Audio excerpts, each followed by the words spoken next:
Hello there, everybody, and welcome to session 116 of The Forming. I am, of course, your DM of Doom, Oops All Brands, or World Tree Quest here on Twitch and YouTube, and with me today we've got my wonderful and amazing cast. We have got that guy Just Harry, we've got Patron, sorry, but my mouth would not let Patron come out there. Patron of Chaos, and we've got Khadij Al Kubra. First off, I'd like to start off by saying Happy Pride Month, as well as Happy Men's Mental Health Awareness Month. And for those of you about to sit and scream and shout, that's in November. It is in America. Both of these can exist at the same time, and we do wildly and massively encourage you to go and take part in any and all Pride activities and to contribute to any and all charity streams and such that you see benefiting either of these fantastic causes. Go and do it. Be proud of who you are. As always, I will 100% put down, we here at World Tree Quest are an entirely open-armed and welcoming community, regardless of your sexual, gender, or your ethnic, cultural, national identity whatsoever. We do not judge based on these things. We love you and we welcome you for who you are, as long as who you are is not a cunt. As long as you're not a cunt, you're welcome here. On that note, I'm going to do this next part very, very quickly. Fuck all of the right-wing political affiliated groups. Fuck Republicans, fuck Reform, fuck Restore UK, fuck the leaders of all those parties, fuck the leader of all those political systems, fuck you if you follow them, fuck you if you voted for them, and fuck you if you believe any of these right-wing ideologies. You have no right to judge anybody based on any of the things that is put down by these people, by their gender, by their biological sex, by their sexual identity, by their political affiliations, by their ethnicity, by their cultural identity, by their nationality. If you believe you have a right to condemn other people based on those things, you fall into that right-wing ideology, and that's some very 1945 thinking, and that's not the thinking that we like here in this community. So you can get the fuck out. I hope the door hits you, and I hope you have the worst day possible. But now we're going to move on, because it's only good people that are left in this stream right now. To my lovely players, guys, can we remember what went down last session? A lot of bad shit, but also a really good thing, too. No. We beat the cat, barely. A lot of us went down. Eleiyon died, protecting Reverie. Arya's unconscious. Reverie almost lost control of the Ring of Winter, but thank you, Jess, for the Nat 20 boon. We were able to pull our girl back. I'm going to start making that Nat 20 thing cost actual money now. Like, if I'm going to get my storyline screwed up, I'm going to get paid. Thank you, Fred. Eleyon's soul went back to the Feywilds because of the Puck contract. We almost lost him, but then he got yoinked back. Like, nah, bitch, this is my boy. He gets to decide his fate, and you are now your own person in this new cool way by the Golden Dragon, and he came back, and it's like, ah! As you can see, I am not dead. Eleiyon had so many, like, body changes and fashion design changes throughout this campaign. This is really like, what's that dress-up game? Dress Up Darling there's a from million of Roblox. What? I just think of Dress Up Darling from Roblox. There's a bunch of them. The one that Queso plays. Eleyon's given that. Then Eleyon's that's- had that many transformations. He's this campaign's Jason David Frank. No, he's a Sorry, magic I have girl. a Halloween decoration in my room that just randomly screams. Bless up. If anyone hears that at any point. I did hear it, I was wondering. That's But the no, ambience. Elliott's a magical girl transformation. Again. Yeah, Eleyon's in one of those dress-up games. Like, he's not even... We're all in fantasy world. Eleyon's in dress-up. I'm just like in MMORPGs, you know, where you've got like your 8 outfits, your 8 cosmetic slots. I just cycle through them every 30 sessions. Stop. I miss MMOs so bad. Yeah. I miss them. Speaking of MMOs, I'm just going to say this. We miss you, Ash. We hope you're doing well. Ash, miss love you you. so much. We love you so All much, I'm Ash. saying is when she was here, no one died. Seriously. All I'm saying is, Sheila stood on business. 10 toes down. Stilettos. She stood up business in stilettos. I miss Sheila. I miss Ash. I miss her so much. Anyway, yeah, Eleyon's in a fashion game. Hell yeah. Eleyon's having a Sailor Moon moment. But yeah. the rest of us are having a psychosis. Yeah. This house. Arya's unconscious. We're tired. We want to find our wizard and go and get the fuck out of here.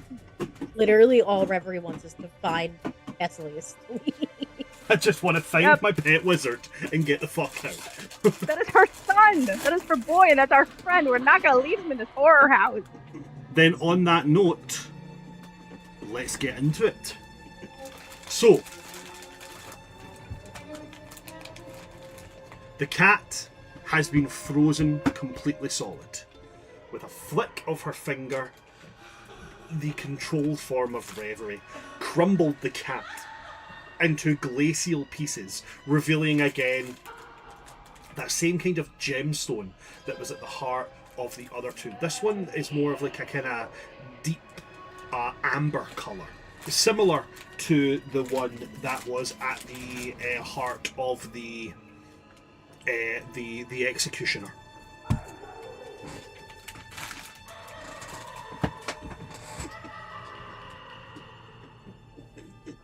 I want to go first to Eleiyon. And I want to go before you wake up. Sure. Eleiyon, there's a point where that realization comes to you that your life is ended. Mm-hmm.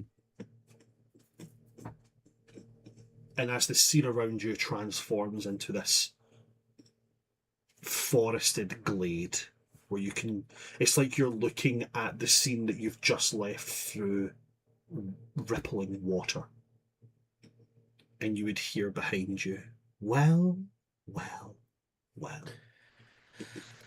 we thought we'd escape it, but it looks like you're ultimately back where all roads lead. And you recognise very obviously the voice of Puck behind you. Can't say I've missed you. Oh, you absolutely could. And I could say the exact same to you, my dear. But see, there was a little bit of offence caused the last time we met, if you'll remember. And I've got a bit more of a divine control of your soul now. And as he does this, there's that brief flash of you seeing through the guise. And you can see that kind of abyssal touched reflection of the fae that's beneath it. You can see the burning wings. You can see the claws instead of the finely manicured nails.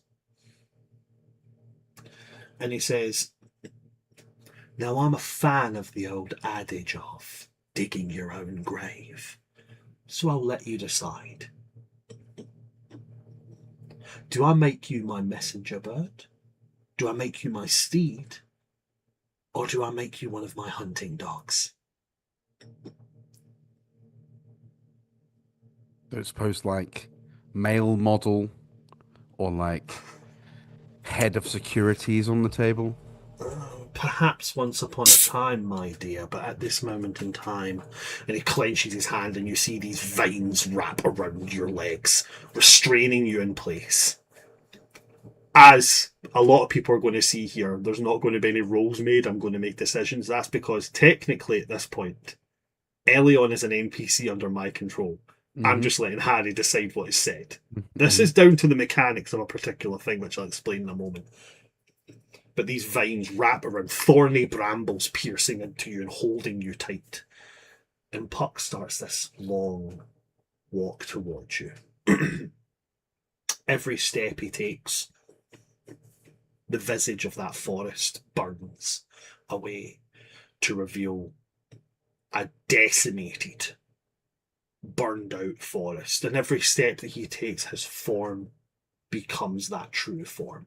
The horns growing larger, that burning might of flame harnesses in between them. The wings come out. The finely detailed leather boots become cloven hooves every step. There was a point where we could have been partners, where we could have been intense allies, but you had to poke, you had to prod, and you had to claim superiority to me. You are only superior to me in one way. And he gets right up here and his claw extends in a full curve. And that is that you scream much louder. And he keeps it just an inch away from your head. And he says, I think, dog. Any last words, Eleiyon, son of none? You're much uglier when you're angry. Puck laughs. Spirit right to the end. Perhaps I'll give you a golden leash. And then he touches your forehead with that burning claw. Yeah, I'll have. And nothing happens. And there's this look of confusion before he does it again. And again and again. It gets to the point where he's just jabbing you in the forehead before this light comes from behind you. And that voice comes in your head. And it just says, you were right.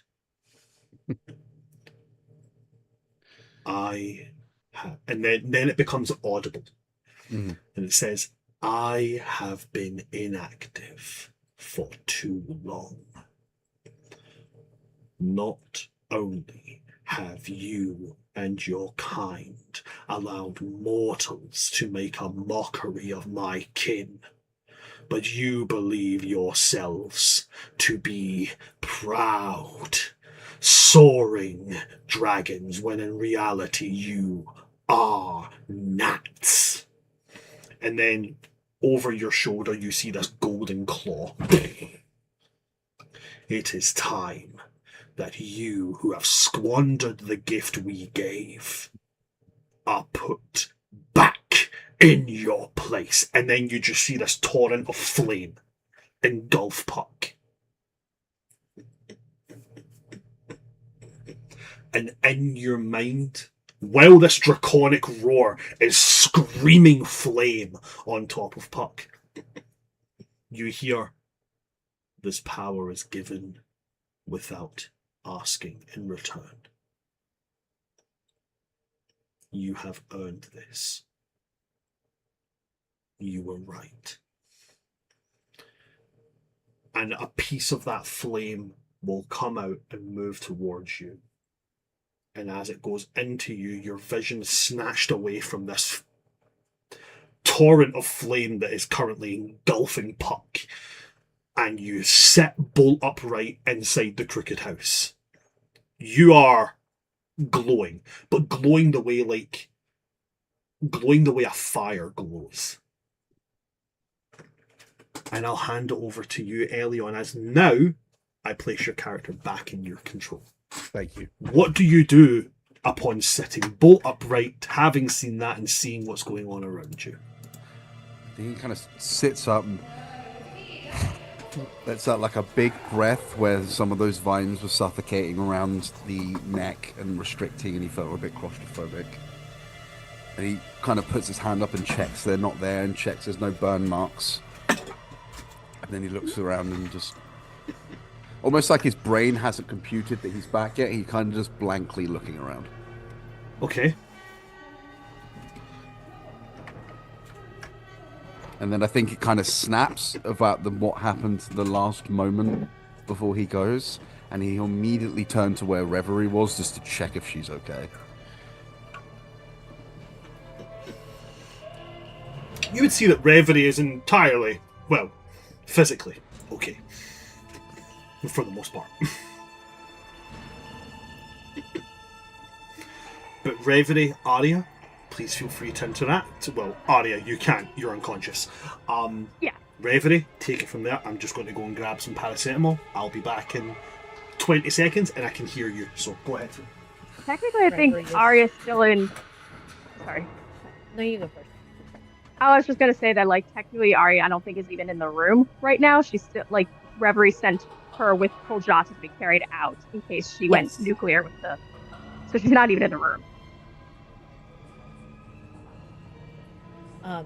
Reverie is sort of at Eleyon's side from where she was casting her dead.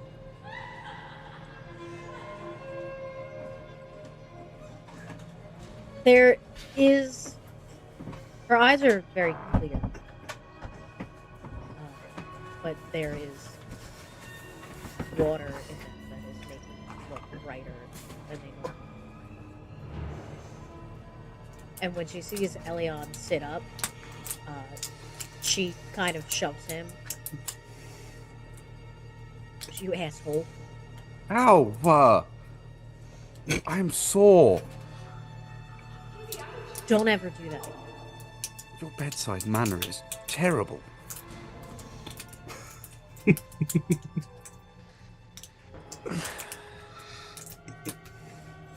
I do imagine you are sore. You got a new body. Again. Oh. I did have a very strange series of events just now. At this point, the effigy of the draconic aspect of power starts to fade, the horns dissipate, the scales dissipate, and Eleiyon goes back to looking like Eleiyon, except not with a giant bite wound on his neck.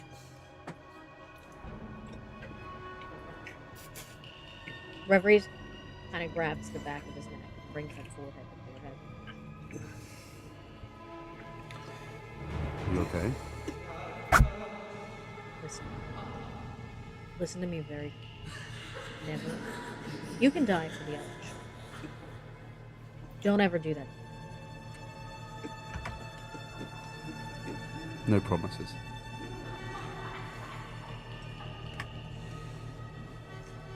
Also, just try to avoid dying. I know you, like, are very reckless with your words and actions to the point where I do question every day whether you actually have a death wish or not. Don't die on me again. That was very complex. Well, one, I think if I had a death wish, it is rather satiated, so I think we're okay. And two, do you think your series of events was complex? My God, you should have seen it. It was phenomenal. Would you like to tell me about it? Yes, but I'd also like to do it not in the room of time dilation and death.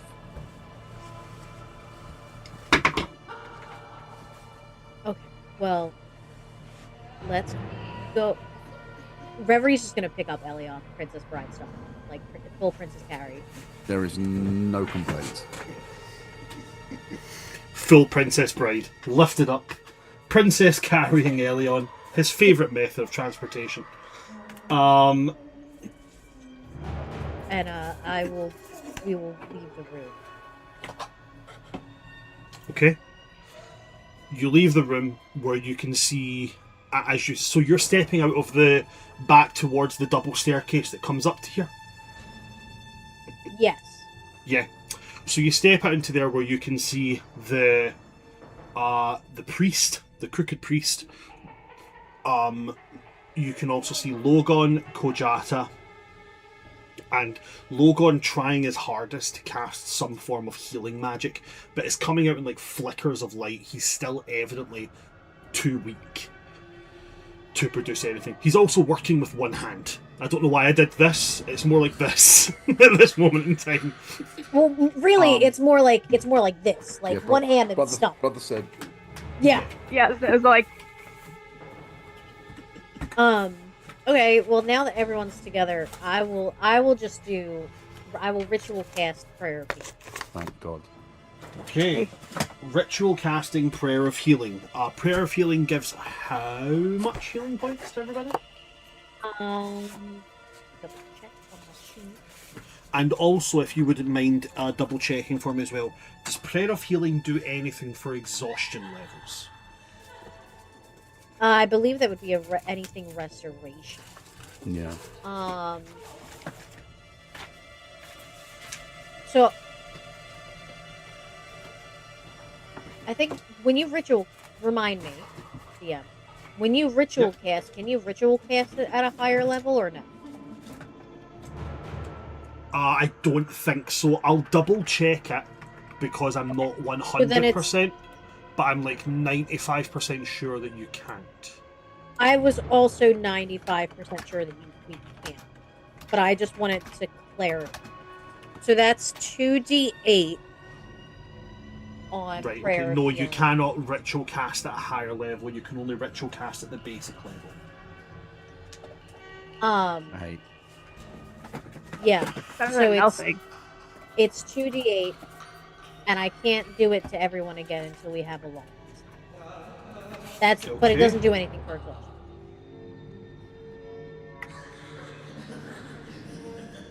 Alrighty. So That was a really good roll, guys. That was a very good roll, actually. For 2d8, The that was gang- very good. The gang gets 12 back. Is that plus Yay. your modifier? No, it's just flat 2d8. That was actually a question I was about to ask. Is that including your modifier? But if it's just a flat 2d8, fantastic. That's good anyway. 12 honestly gets me back up, even if I'm real out of it. 1 point of healing would get you back up. Awesome.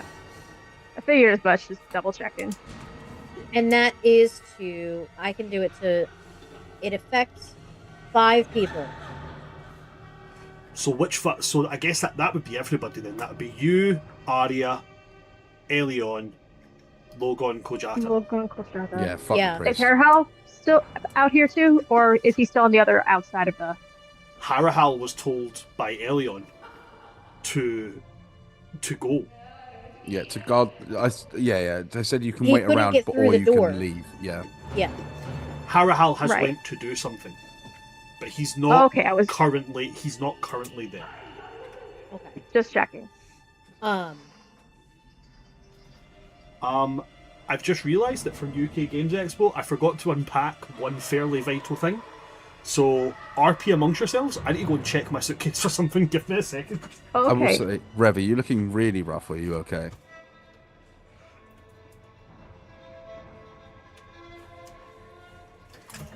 More or less. Okay. I have 2 superior potions left. I think it should probably be me and Arya. I am less than a sixth of my hit points. I am literally 12 out of 99. I'm at 35. After the healing. Hold on. I don't know how to do that. I don't know how to Arya just Wait, wakes yeah. up groggily, feeling so awful. And You she can still definitely has, like, have the- one. Thank you. She still has like the curse, like the plague too. She's got like that weak, crooked smile on her too, and just relieved to see everyone's still alive, and just like, did we find Tess? Can we get out of here now, please? You were Not fighting yet. Tess from the beginning. Yeah, but He he's wasn't back in in the room there. at all. I'm assuming the cat is Very much so. all, yeah, all crumbly stuff. But Cass wasn't in there even after fighting the cat. We haven't checked fully. The Yeah, room we was were. an The moment illusion. we stepped through that door, we were in the cat's tiny, destructive illusion. So we Well, yeah, that makes sense. If the cat's destroyed, though, is the tiny illusion still active? Or... One way to find out. Yeah. So the potion is 8d4 plus 8, but if you take an action to drink it, you can just get 40 hit I'll- points. Take an action. So I roll the 4d hit points. No, you just get 40. No, you just if you take an action, you get yeah, max. you just take the maximum hit points because you take the action. Okay. So that's, you said 40? 40? 4-0, yeah. 4-0. Thank you. 52. Okay. That's a lot better. Okay. A little more color on her face. Still looks very feverish because she's got the second level of the plague now. But doesn't look like she is dying. So. Which is Thank you. ultimately what you're hoping for. I don't look like I'm dying. Oh, yeah. Listen, So- mostly dead is slightly alive. So where you guys are right now, as a reminder, you guys are at the top of a about 40-foot long, almost like a oh god, what would I, almost like mezzanine floor. At the end of it is two staircases that go down towards a vestibule area, an area which has a couple of tables, a big set of bay windows, and it leads towards that corridor where the safe room is, as well as where like the main study is and such that you've been to. Through the double doors that are right next to you guys takes you back into where you fought the cat. If that's where somebody wants to go to check if the time loop is still active. Yeah. I will go and check. I will come with you. I will come with you. Alright, we're all going. So Okay, splitting as the you party. three go in, the circular room in the middle that had the corpse and such is gone. The clock is also gone. To your right is still that door. Same with the one to the left. They're both still there, and so is the one directly ahead of you. All doors are closed. The solution room was to the right, right? When The- you looked at it, there were footsteps or paw prints that led towards the right-hand door. Yeah. That makes most sense. Beer there first. Yeah, I'm checking the right. Sure. Going to the right-hand side, Mm-hmm. you go to the right-hand side, and when you open it up, it is not the same room. Inside, there is what looks like almost like what you'd expect a summer prison cell. Close enough towards a summer prison cell.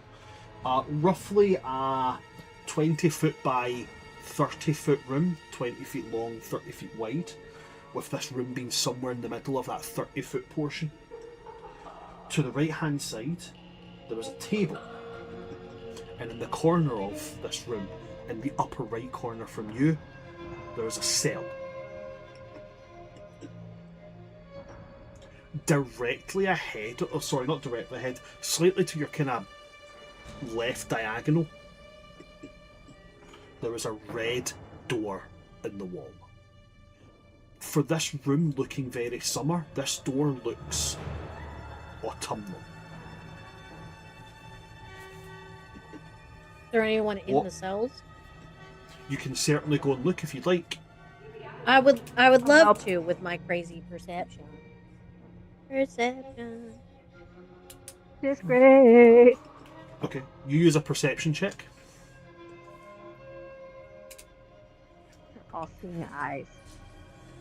That's gonna be a 20 something.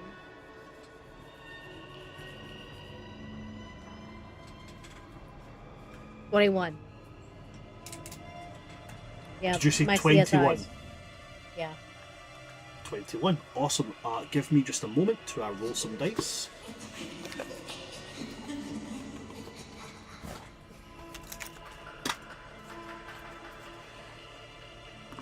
Ho ho ho, green giant. Banging sweet corn. I hate sweet corn. I love sweet corn. You look in, it's like one of those things that's like solid walls except for just like a small window, and as you look in you see very very pale body covered in scars, bald. You see an Eladrin. You can tell it's an Eladrin. suspended from some kind of bar at the top. And they were maybe once suspended from it by chains, but the chains have long since broken, and they're doing pull-ups, but like back of the head pull-ups. Body looks very like muscles are incredibly visible, but Reverie, I'll let you make a medicine check. Yes. Do this.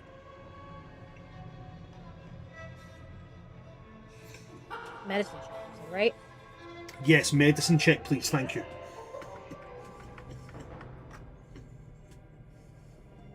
Mm.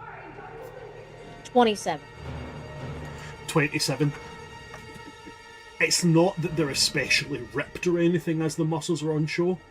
They look like they're slightly malnourished.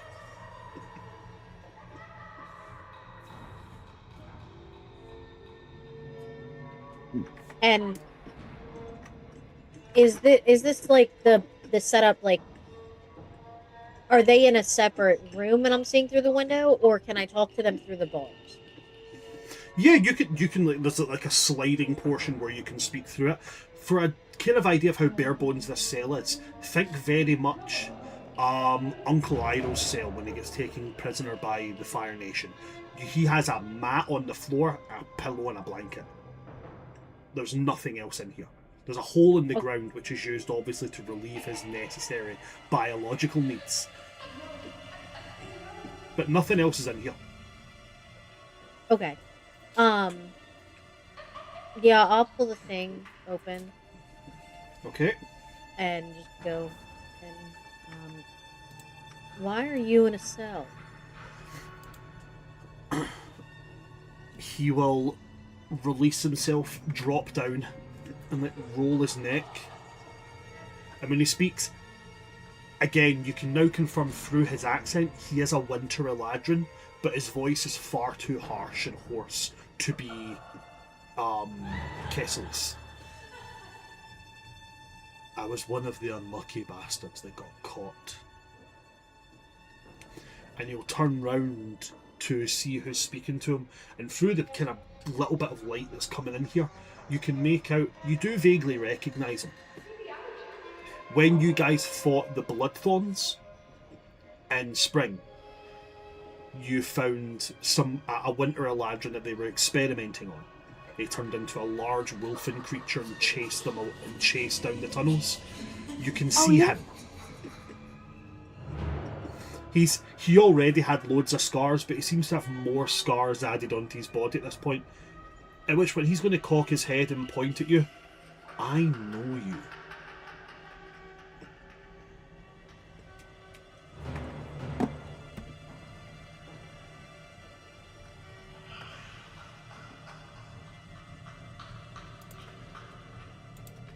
I'm gonna turn to Arya because Arya is the one who actually met this guy. Are we cool with this guy, or did we try to kill this? He's good. Grumpy, but good. Okay. As he hears that voice, as he hears you speak on it, he's going to move up to the door and be like, You're the one for the tunnels. Yeah. How long has it been? Outside of this hellhole? A few weeks. Couple weeks. He kind of goes into talking to himself at this point. Nah, it's been far longer than that. It's got to have been. Time is weird in here. And he's going to go to a wall, and Reverie, because you can see through like when you can see, so he goes to the wall, there's claw marks all over a wall in tally form. These tallies easily make up somewhere in the thousands of days. Oh, it's been years for him, bro. That's crazy.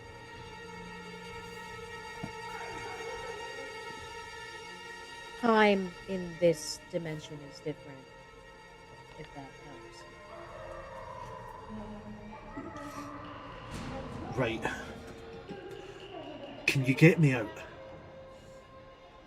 there is there a key to this door? If you want to, you can make an investigation check to look around for a key. I will do that, and I will cast guidance on myself. I'm gonna help, and I'm gonna do the same and cast guidance on myself as well.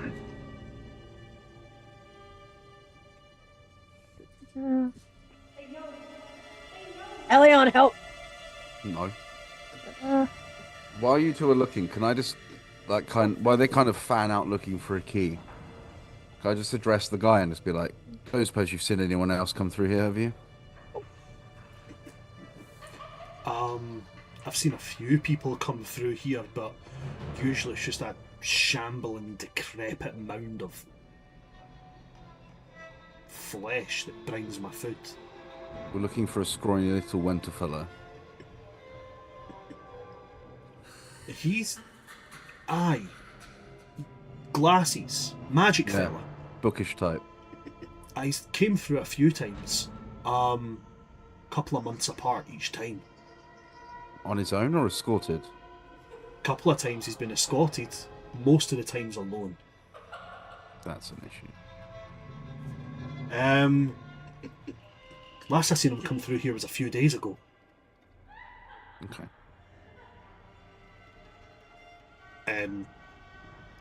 He said he would try and find the key and come back. Right. Okay.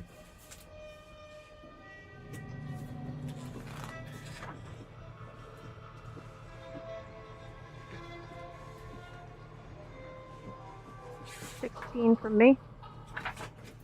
25. 16 for Arya. 25 for Reverie. Eleiyon.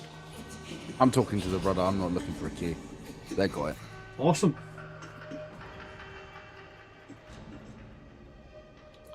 Fantastic.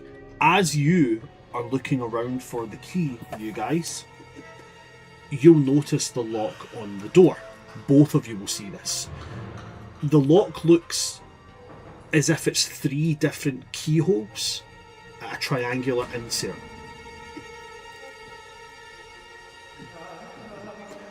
And that would remind Reverie of the key that you found in the drawer in one of the corridors that looks like 3 keys fused together. And I have that. Yes. Secret. Referee's just gonna kind of let out a breath. Thank God I've been doing all of this. Seriously. And pop it in the door and let our dude out. Also, a quick question, DM. What was this guy's name again? Because Arya would remember, but me, the player, does not remember. Feorn. Feorn. Thank you. I knew it was something like that. Yeah, I'm gonna open the door. Good to Okay. see you again, Feorn. It kind of looks at the door opened and he kind of sets his foot out tentatively. It is very evident that he has not been taken great care of here. The nails in his hand are of a reasonable length. It's fairly ragged, mostly from him obviously using them to mark on the walls. But not a lot else of his body has been well taken care of. Due to what the blood forms have done to him, he hasn't had any hair growth. So he's not like wildly unkempt or anything. But his skin has got that kind of leathery texture. He's got very evident signs of what we would recognise, what we in the real world would recognise as like scurvy. Oh. Brother needs an orange stat. Bro needs some I'm gonna- citrus. Can I druidcraft in orange? Can I cast power word citrus on this man? Yeah. Um, Can I druidcraft an orange seed into an orange to give it to him? I cast conjure smoothie. I was just gonna have Arya look in her pocket snacks and give him something. You can absolutely give him rations, of course. Your rations that you have will be effective. Unfortunately, you can't cast Druidcraft to create something, because if you remember, life cannot It blossom wilts here. here, yeah. Oh, that's right. Yeah, that's why I can't performance of creation food. Yeah, I'll give him some nuts and berries. Yeah, and Oh I'll my God. just to like kind of make him Speaking of feel a which, little bit people, more put together. always a good reason to drink your Pepsi Max Lime. And just to help him feel like a little bit more like less like he's like less ragged, I'm gonna quickly press. It's not gonna do much, but it's like prestidigitation hit like his clothes too, just like help him feel a little less like he's been like rotting away in a cell. Actually does a lot for him as you cast Prestidigitation. The clothes he doesn't have anything on top. It's a pair of like torn and, without being too graphic, very evidently soiled linen trousers. But you cast Prestidigitation and it cleans everything about it. His body and his clothes are now clean, and he gives you a very curt, proud, but very thankful look. Not back with a smile. At which point he's going to say, "I'll stick with you. I don't have a weapon or anything, but Do you want a weapon? if you Oh, have yeah. a weapon, I'll take it." Sure. Reverie starts pulling out like a quarterstaff, a scimitar, some Hey, daggers. She's got a crowbar. It's just, I can picture it like Peter Serafinowicz in John Wick 2. The finest cutlery, freshly sharpened. I was thinking more like, Right, oh, well, can we was be it Treasure real? Planet? No. It was Pirates of the Caribbean. Pirates of the 3. She's got all Caribbean, the where weapons. Keira Knightley's just pulling out all the guns. Yeah. Oh, I'm thinking Yeah, of what is Sinbad, them? where they're at the party and they leave and he's just put Oh, the last that one too. down. That was the one I was It's I thinking love of. that Thank you. trope. I would legit be that in real life. Okay, so you are giving over. I'm Yeah. letting him choose from my Quarterstaff, personal scimitar, or a arsenal load of daggers. I of suppose. weapons on my body. He'll look I at have them. the He'll look daggers, at them and but- go. He'll look at them and go. I thank you, but these aren't really the weapons that I'm versed with. Usually something with a bit more heft. Oh, I would give you my warhammer, but that's my favorite weapon. I That's could fine. try and I make can- one, but it would only last an hour. He looks at his hands and he goes, "No, I can make do with this." And he's going to use his. He's going to use his hybrid form ability. To transform. He'll transform into his lichen. His lichen shape. Give me just a wee second.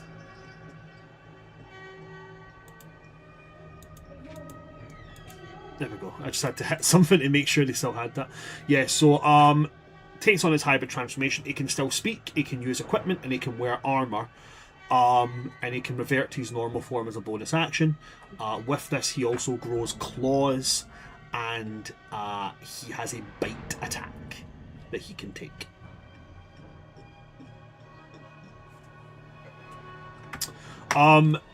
As he shifts, he's going to grow like a little bit as well, because he also has level 1 of the werewolf transformation from the Grim Hollow books, so he gets access to those capabilities as well, which means actually, because he's shifting by choice, I need to make a saving throw. I'm just going to find out what that saving throw is so that he doesn't lose control.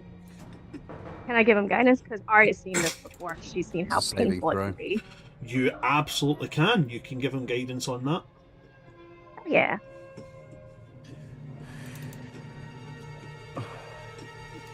Just let me find the transformations page. Transformations. If you want to see these transformations, by the way, guys, you should definitely go and check out Grim Hollow. Absolutely fantastic book. Not sponsored or anything, just big fans. Or would Eleyon's presence be the more? Oh yeah, the aura. Oh yeah, Guidance only works on ability checks. Oh right, you're right. I'm thinking of my bardic stuff. as long as he's an ally, he'll have my +5. He is definitely an ally. Okie dokie. So in that case, Just got such aura. when you're in your hybrid form, right, there we go. So it's a DC 10 Wisdom saving throw. That's a 13 on the die, so I don't even need to look at his modifier. As he changes, so I'm going to kind of smash both of these things together. He gets the attacks and stuff of his hybrid transformation because of the Blood Hunter stuff, but the majority of it's going to be from the Grim Hollow transformation stuff. So he can speak, but it's usually guttural, bestial verses. Think like you're trying to have a conversation with the Hulk. Okay, it's very much me slash, me bite, me roar. That kind of thing. Sounds like going down, big guy. His stats remain the same as his humanoid stats. He cannot cast spells or concentrate on spells. Any armor he's wearing merges into his hybrid form or immediately drops to the floor. While transformed and not wearing armor or using a shield, his AC becomes 10 plus con plus dex. It can use weapon and equipment as normal unless it's specified otherwise, and it can roll a d6 in place of the normal damage for his unarmed strikes. When making the attack action, it can substitute one attack to make a bite attack, and if he does, it deals piercing damage equal to 1d8 plus his strength mod. And if he makes a bite attack, he can't make another until the beginning of his next turn. And if he makes the attack action as a bonus action, he can make an armed claw or bite attack, provided that he's not already used his bonus action. So the form that he takes, it's completely white, because the way I see it is, if you were a lycanthrope, your fur colour would be the same as your hair colour. That just makes sense to me. So I'm not trying to do the edgelord thing. He's a Winter Eladrin. His fur is white. I thought you were going to say because he doesn't have any hair on his head right now, he's naked, like a naked cat. Yeah, he's a naked mole rat. He's a naked man. Oh, that poor man. I will say, for the sake of keeping things, slightly away from R-rated, the trousers that he's wearing, the trews, they do shred and tear. But what's left is essentially booty shorts, like they are, Mend them later. like to the upper thigh is revealed, but as you would expect. But then as that's left, it kind of rolls out the shoulders. He's now like easily in the 10, 11 feet tall mark. When you transform as a transformation for the lycanthrope in Grim Hollow, you become a large creature. So we have that there. From here, there is the door back into the time loop room, and then there is the red door on the wall. What would you guys like to do from here? I mean, if you said that he's seeing Tess come through here, Yep. might be worth checking out the red door. Now we can always backtrack. Yeah, just go through the red door. Mm. You got to the red door, you push on it, and it feels like it's locked. Is there a keyhole? There is a keyhole. What does it look like? It's So we gonna can see if we match have a any of our matching. keys? It looks like it uses like one of those big old school wrought iron keys. Can we? no. Well, can we do a check to see if we have a match? Like, I'll check? tell you that for free. You guys haven't found this key. Damn it! Well, there's still one more door. That's this room. good though, 'cause we're still separated from the priest man and Hammerhead. Mm-hmm. Well, hang on. Maybe we can. The priest is technically part of the house. Maybe he would know where this key is, or we can ask him, like. I don't know if he can come in here though. Harahel couldn't. But you can ask. We should probably Right. check the last door first though, just to make sure there's nothing in there. Narrow down Yeah. our options. So if you go back into the room with the time loop. Yeah, back into the room with the 3 doors. Okay, so there's a door directly across from you. Now, it's directly across from you on the left side wall, and then there's a door that's directly across from the entrance. There's those 2 doors. Which one do you want to check next, Eleiyon? Should we go right first? Make our way round? So we go to Yeah. the right, make our way around the right wall. So we go to the right, then the opposite. So you'd be Yeah. going to the door that is directly facing the entrance of this room? Yes. Awesome. Okay.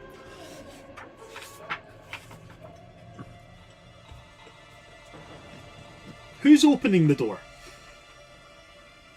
Yes, me. Okay. As you Guidance. open this... Okay, guidance. This door opens very easily. This room is fairly small. You're talking... maybe at a push, 10 feet wide by 20 feet long. In the centre is a ring of candles. And sorry, not at the centre, at the back of it, taking up the full 10-foot width and taking up about 10 foot, perfect circle. And in the centre of that set of candles, there is, think very much the girl from The Ring. Right? Is this the same Arya? circle of candles area with the woman that Arya got bamfed into during the cat Yep. fight? Okay. Yep. But the women isn't the same. Oh.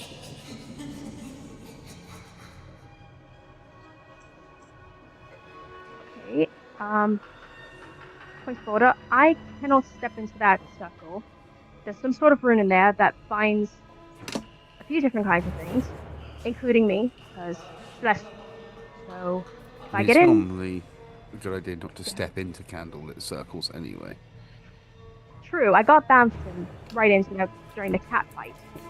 But I'm just saying in general, if one of us accidentally steps in there, and I especially stepped in there, it's going to be very hard to get back out. Okay. That is not the same person I was in with the last time. It was with a spring Eladrin woman with a knife. Kept saying, I'm sorry, and then almost stabbed me. But I didn't see Kessin here last time. I didn't really see much of any candles. The girl will look up from inside this circle and say, please help me. It is you. It is you. Can I tell from the clothes she's wearing if I recognize, like, influenced by seasons or culture? Very similar to Feorn. Beige linen rags. Yeah. Damn it. So much for the Weavers to us. Any horns? No horns, but not all Eladrin have horns. It's just like it's like having a checkered backpack. Right now, it's the in thing. That's true. I mean, I don't have horns either.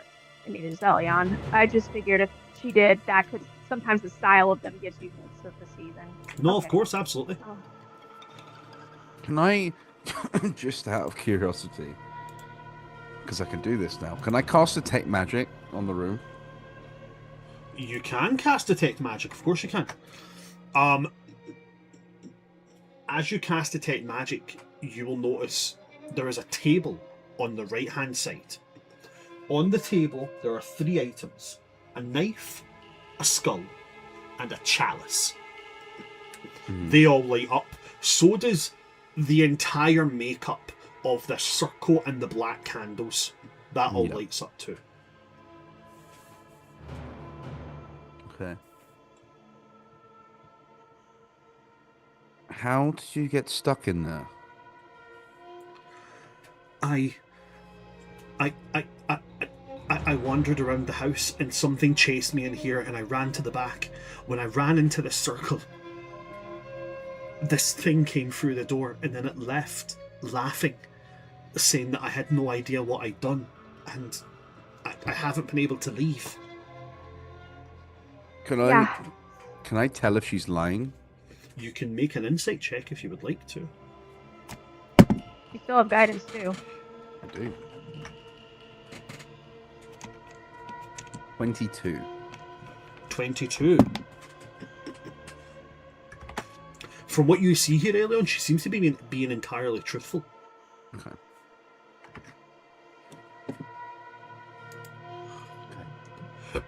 Oh, pardon me.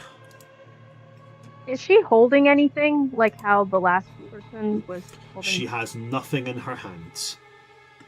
Okay. Do you know Quick cast how we get identify you out? one.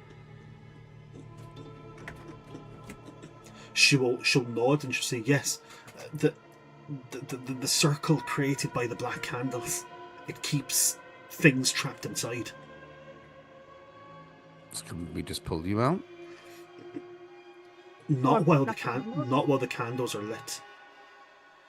Oh. So we just snuff the candles then. It's easier than Maybe they are just magical. stepping out.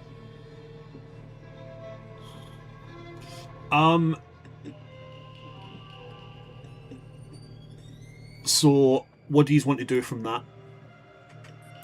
Can I use thaumaturgy to snuff them out?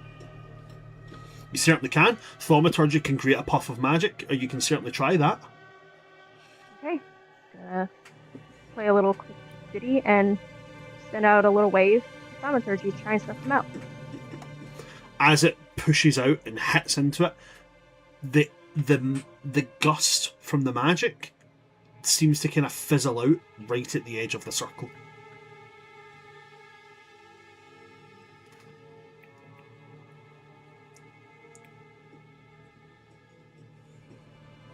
Don't have any other spells.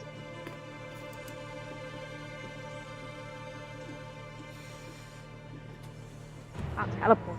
Can't dimension door her out. I don't have any spells left. Not even cast create destroy water.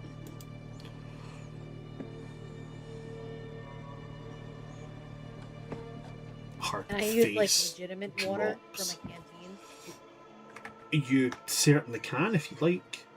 Yeah, like theoretically, right? We just need one candle to go out. Theoretically, Break the yes.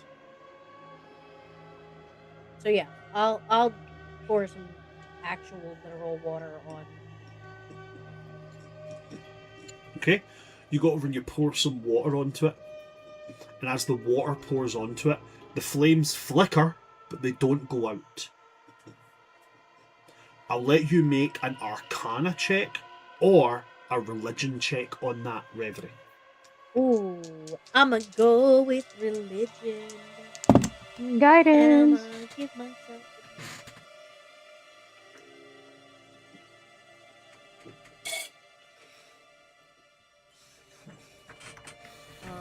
Da, da, da, da, da.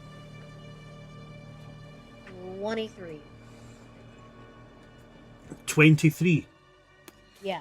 On a 23, as you pour it out and the flames flicker but don't go out, it becomes evident to you this is some kind of ritual. If this is a ritual, chances are what has to be used to put these out must be ritualistic in its origin as well. So water may not do it.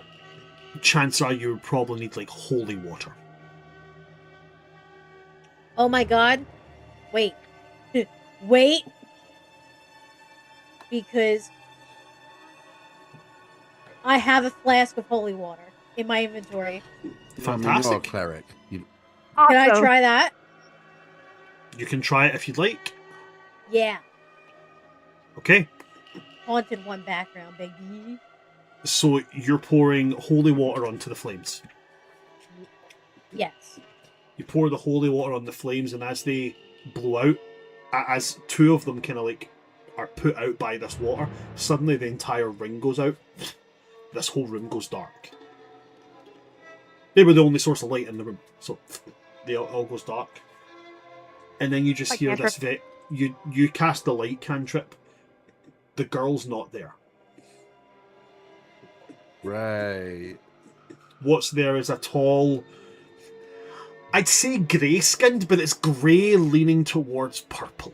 Do you know the kind of thing I'm talking about? Hmm. Still that long hair, but it's not dry and ragged anymore. It's smooth, sleek, silky.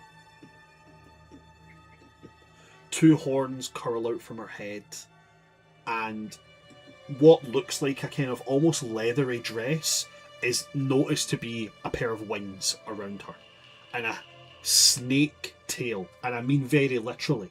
It's a tail that ends in a snake head. Comes out from behind her and she says, "Thank you. I believe in paying back good deeds. So I'll tell you this. Do not trust the priest." And then black smoke coalesces at her feet and she just sinks into the ground. Oh, I wanted to ask if you were from the house. Okay. Thank Rather you. evident. 1 minute, guys.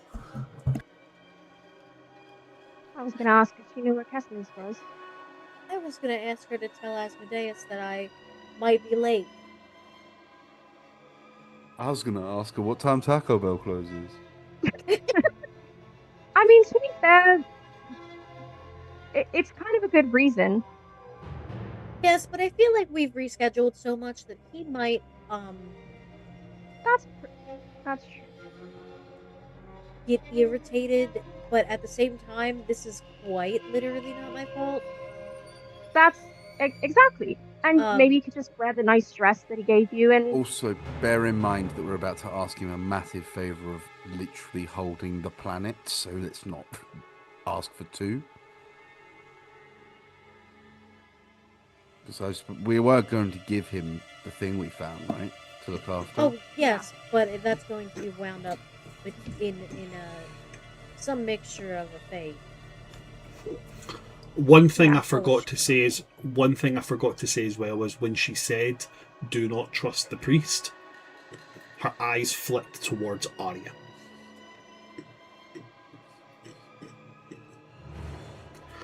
Interesting. You're the priest! Smite! Hey, remember that message I sent you that said you're not the doppelganger? God, that was so long ago. oh man, are we still out there? Is the question. Doppelgangers. We only encountered one doppelganger now. There's Yeah. still You out need one. there. You only need one. It's like a mimic. Once a table's turned into a mimic, a tavern's scary. Yeah. Anyway, After did you've body killed it, a whole though. after you've killed a whole party of mimics and you laugh, your friend laughs, the table laughs, it's all a big joke. Yeah, but we did body that. Anyway, she disappears. This room is now no longer. There's nothing else in this room. Okay. one last more room. door. One last door. I will go open that door. Guidance. Listen, we've had real weird luck with doors. I'm not disputing it. This is funny. Reverie, you open the door. And what you're met with is a wall of darkness. You would all recognise this. Anytime you've stepped through this kind of darkness, you've ended up in a room that is only familiar to you. Oh. Hey, I don't think I can go in here again. I was going to I say, don't think Eleiyon can. does it look inaccessible for me and Arya, or is it? It looks entirely inaccessible for both of you. It looks like Okay. a wall. And Reverie's only Okay. been in that room once, by the way. You guys Yeah. have been 3 times. But- And we went back. We do yeah. know we don't need to go that way now. Sorry, Is it the just Halloween like- decoration started again. Have you considered worries. turning it off? Yes. I have. It's like it's possessed or something. Is it a literally Furby? is. It's like it's demonic, So it's a Furby. basically. Oh, Man, great. yeah, I'll step in- Furbies I'll are step in the- evil. I mean, all I did They was are find. I found this. genuinely- I just found this Annabelle doll in the sewers once, and now it won't turn off. It's potentially yeah, cursed. I'll step in the darkness. Everyone else went twice. I only went once. I want to know what happens. I was when gonna say, go. there's We no went 3 reason to do times. this other than for the law. Okay. Yeah. That's Yeah, up I to want to know what I Reverie. see when I go in the third time, to be honest. But this is only my second, so. Can you remember the room you saw last time, Reverie? Yeah, it was the pile of bodies. Bless up. You step in this time. You see the exact same thing. But this time, as you step into it, you see and hear moaning, groaning. Some of the bodies in here now appear more fresh. You also don't feel different as you step through. And you begin to realise the reason you don't feel different is because you're still in the crooked house.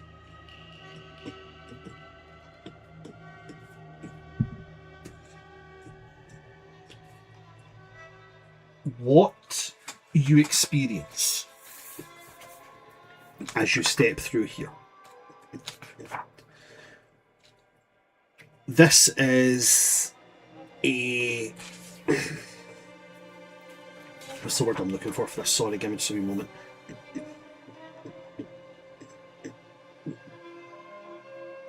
This is your second time coming in? Yep. Okay. Like I've said before, fresh bodies here. There's also bodies hanging by their ankles from the ceiling. All of them with the same wounds. At the shoulders, no wings. There are wings hung along the walls, strung up as if to dry out. And there is the sound faintly of tapping. Sounds like hard nail or chitin on stone.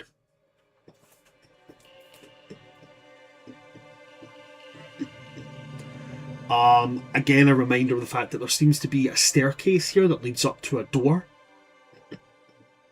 So, knowing with this feeling that you're in the crooked house, probably looking at a basement.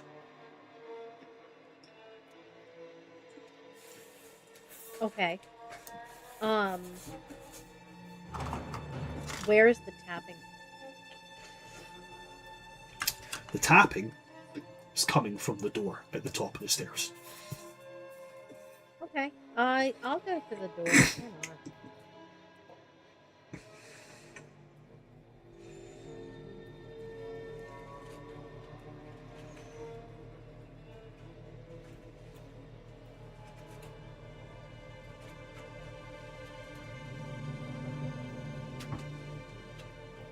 Does it sound like someone's like tap tap tap like knocking? Seems more... Or is it more like rhythmic? It's more rhythmic. It's like a tap, tap, tap, tap, tap, tap. Yeah, I'll go to the door and open it and check it out.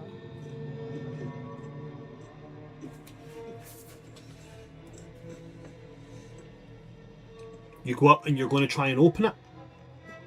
Yeah, why not? You put your hand on it. There's no handle. There's no nothing here. You push against it, but it feels very much that this door only opens from the other side.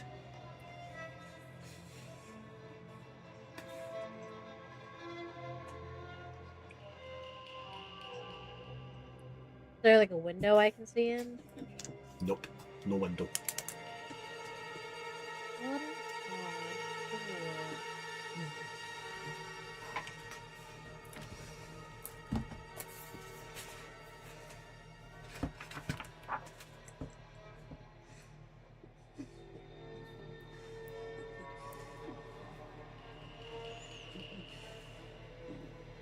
I'll knock. You knock. Yeah, why not? It's polite. As you- to do.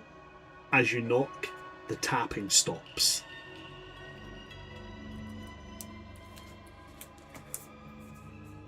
And you'll just hear from the other side of the door. You'll hear, "I'm sorry. I'm so sorry." Is the voice familiar? No, not to you, no.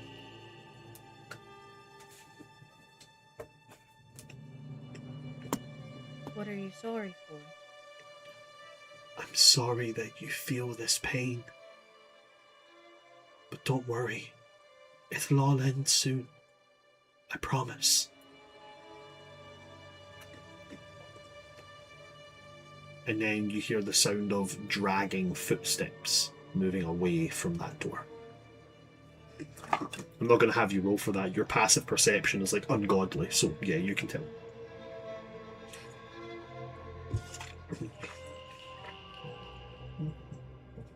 Interesting.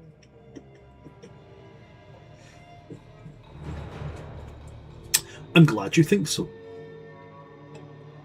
Suspicious. Suspicious and interesting. Okay, but there's no other doors or anything for me to investigate.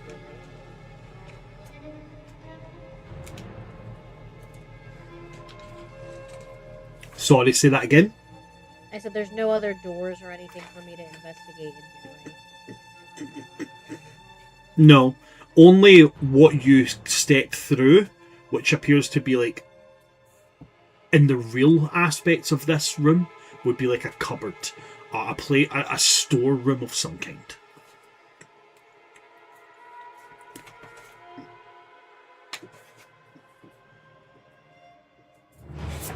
Okay.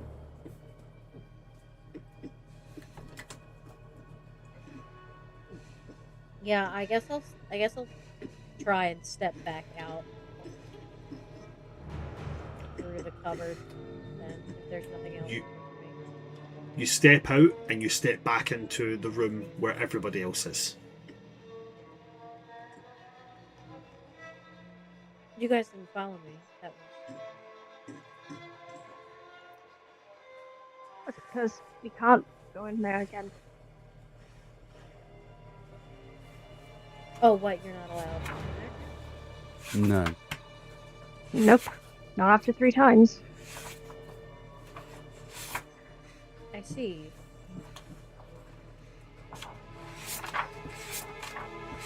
That's odd. I spoke to someone in there. I don't know who it was. It was not someone I was familiar with. That's odd, because it was empty my second time. The third time I saw my brother. But that's someone I was familiar with. What did they say? Well, they were doing a weird, like, tapping thing through a door, right? I didn't actually get to see them. We spoke through a door. That's not creepy. Oh, it was, like a bodies and, hanging bodies. So anyway, I knocked on the door because that's polite, and also I couldn't open it from my side. They have to open it from their side. They said they were sorry. I said what for? I said for the pain, but that it's going to end soon. And then they started walking away. But like Sorry, Reverie, you're really quiet. You've went really quiet. Sorry, it's this. I hate this microphone. She just starts explaining like the conversation. Okay. That's very creepy and foreboding. And the sound of dragging when they walk. Okay. I would have asked if he had a really creepy and loving smile, but you said you didn't see him. I keep seeing this smiling man, but I don't think anyone else has seen him yet. Okay, but Cassidy's was not in there. Yeah, but Cassidy's was not in there, so that's unfortunate. No, you can really only go in there 3 times? Yeah. And the room is lost. The room's access is lost to you. And then, so you saw your brother. Who did you see? Eleiyon. You. Yeah. Did he leave that much of an impression on you? I'd rather not talk about it. We don't have to talk about it. So hold on. She closes the door. Mm-hmm. open this door again and step through, do you think I'll get that strange man? You might, or you might get someone more personal. Mine changed completely, but also, as much as curiosity is probably high, one, we are on a time limit, and two, if someone should flee through this way, you would be the only one with access to chase them, so you'd probably best not. Yeah. That's true. But they were dragging something. It could have been Kessler's. But we don't know for sure if it was Kesley's. And Most it most sounded... Hang on, sorry. I was just going to say, if it was like, don't worry, it'll all be seen. That's the same exact kind of thing that woman I met the first time when I was in the summoning circle said before she tried to stab me with a bloody knife. Also, that room tries to exploit your emotions. The fact that you're so desperate to find Kessler's is probably being played off of. That's a good point. Was the voice masculine or feminine? Feminine.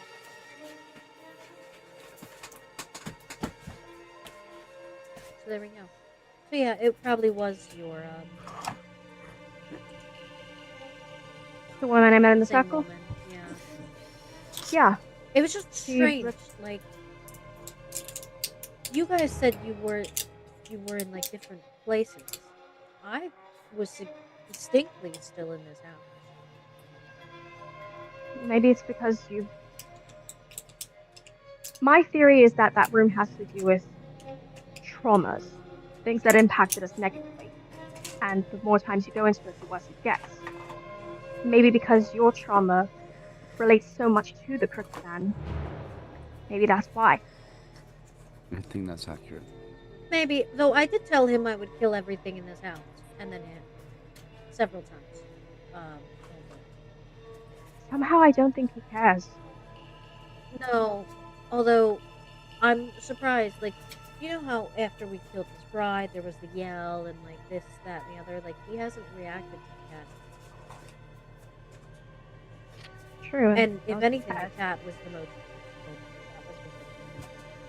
I hate to be a ticking clock, but can we move? Yeah, that's... We need to find Kess and just get out of here.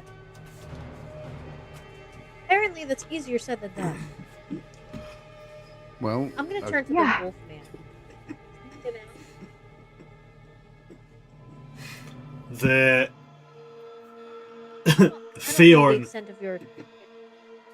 Theorn will put his nose to the air and he speaks, but again, he only speaks in guttural words. He says, "Too much decay."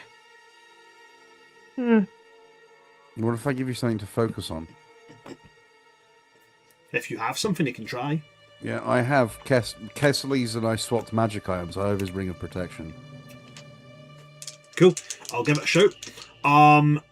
Disadvantage give because of the Theorn effects grace. of the house, but he gets advantage because of enhanced senses. So it's Not just just flat roll. guidance. Can I Guidance. use a portent on him? You can, because I haven't rolled the dice yet. I have an 18. 18, and then you're giving him guidance as well. Yep. That's a d4. 18 plus 1 is 19. 19 plus his survival is a total of 27. Woo! Power friendship, baby. As he sniffs the air, and then he looks confused, shakes his head around a little bit, and then very confused again, as I mentioned, very, very confused, he points down the stairs, but then he also points back into the familiar room.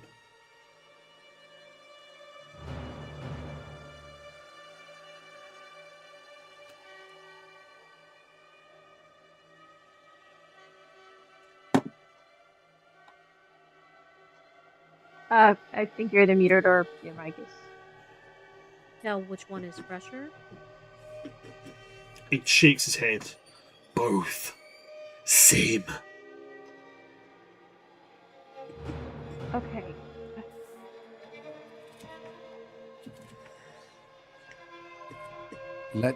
If we're going to pick one, we should pick the one we can all access first.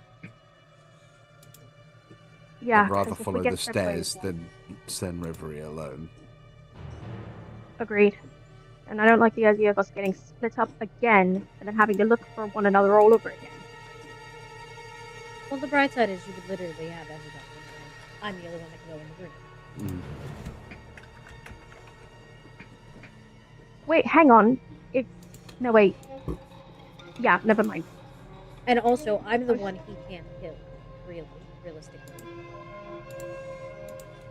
If I were to just had a die in this thought, house, though. he doesn't get what he wants. I wouldn't bank on that. True, but I just had a thought. Anytime one of us goes into that room, it's a different place or a different memory kind of thing. Would Kessley's even be able to go into the same one that you have? Or would it not be one singular to him? That's true. How would he be in the same one? He would be in his own traumatic scene. Realistically, but I apparently am connected to the house, so my, I guess, connection transcends the trauma. Anyway, we should check the other way first. Yeah. We narrow will go down the options. downstairs. I don't know why I said stairs. Because we're tired of this house. Because we're tired of this house. I do want my third time in that room. Y'all got it. You might get it, but let's try and find our boy first. Okay, so you guys are making your way downstairs. Yep. Making our way. You head downstairs. As a reminder to what is down here, there was a pack, like a traveller's pack, which you've already emptied out. You've already taken the stuff that was in there. There is like a built-in storage area, which is directly underneath where you guys were gathered a moment ago. That's where the pack was. You've since opened that. There's nothing else in there. And then there's a vase with orchids in it. Eleiyon, you use detect magic. Yeah, it's 10 minutes. We're still up. The orchids are magical, specifically with the school of conjuration. Oh, sorry, is it conjuration or abjuration? Give me a second. Give me just a wee second. Just to double check this. I don't want to give the wrong thing.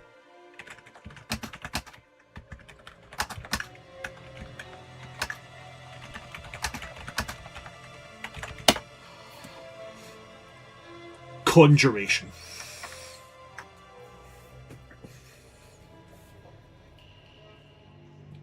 Okay. I'll kind of clock it as we walk past and stop. And then I think detect magic for him almost works like smelling now. So he... I mean, yeah, that fits in perfectly. These plants are weird. Weird in what way specifically? They're magical. Okay. What kind of magic? Conjuration, Illusion. which in this context normally means transportation, is my guess, hopefully. Well, I don't see them They already summoning anything anytime soon. true. Well, we already have one way out of here.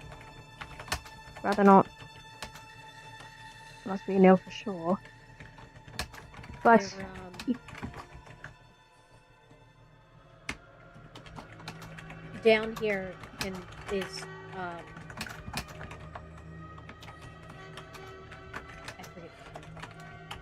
forget. Theorn? Taylor? I believe so. DM, that's right? Theon? Theorn. F-E-O-R-N. Theorn. Yep. Okay. Theorn. Is he continuing to point us in the direction of where he smells gas leaves? And is that connected to these flowers? He follows the trail right up to the flowers, and he Okay. points towards the flowers. So we have Yeah. this method or door method. Which one are we doing? This one. Only you Okay. can do the Well- door. Okay. I Yeah. reach out and touch the flower. Should we all be touching together, just in case we don't get so we don't get separated, or Pause.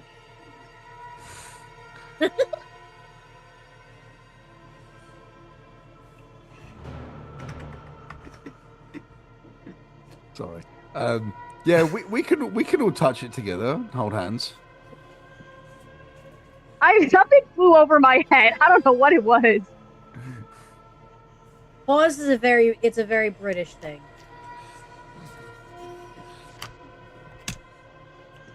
What's the word for it?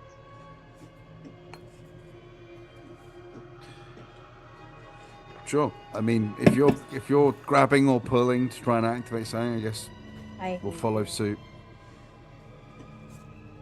I'm trying to be serious. You're making it worse. I'm just Shut confused. up! I turned you on.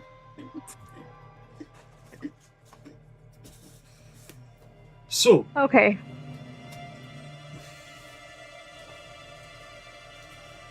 taking hold of the flowers, yes? We'll grab the base and give it a good yank. Hope that something happens. Do you give it a twist? Oh, now Yeah, I both get. hands. Oh God! Both hands. Now I get it. Double fisting, nice Yeah. technique. Damn, I should You- have saved that port and roll. You grab hold of it. Each of you This is grabs hold of pollinating one in of the another flowers. way. Nothing happens. Oh. But as you touch the flowers, in a voice that you've heard a few times before, writing will appear as it's spoken on the vase that these orchids sit in. There was a crooked flower bed where crooked orchids wept, guarding paths to older places where crooked secrets slept. So kneel and whisper mother's name in a voice both soft and warm, and petals part to show the way to where the lantern formed.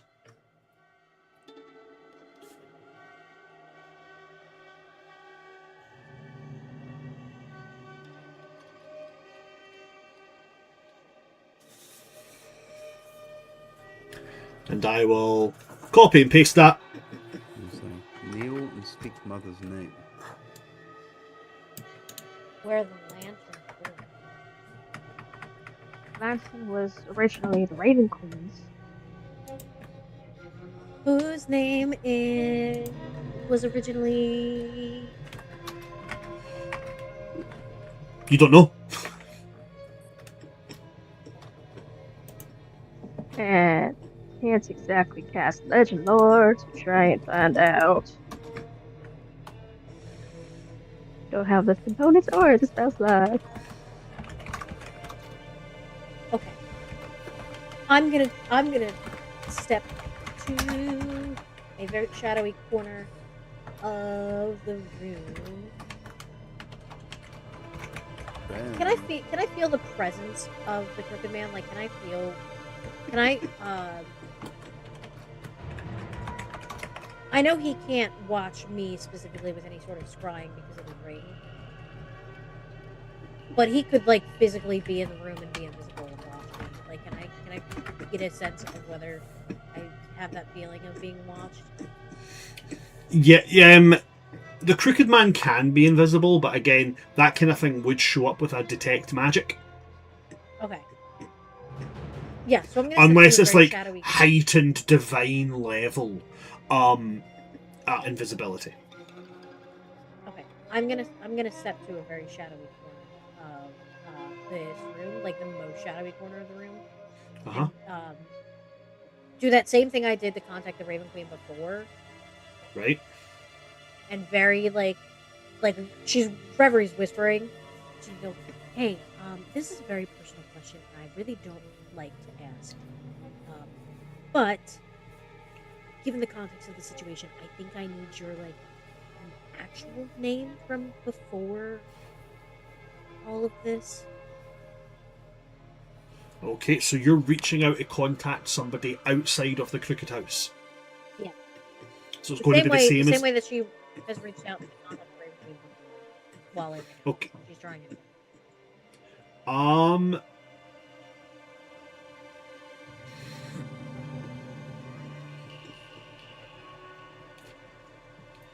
I mean, it's not technically sending. It's not sending. That's why I'm like, But I'm more wondering if the Raven Queen would give it. Yeah, Reverie will give the context of like why she needs it. Because to give the name would give a piece of control. You're asking a fae for their name.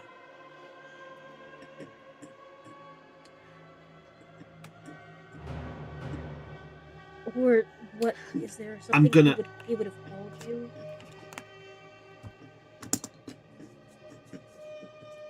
The Raven Queen will answer, and she will say,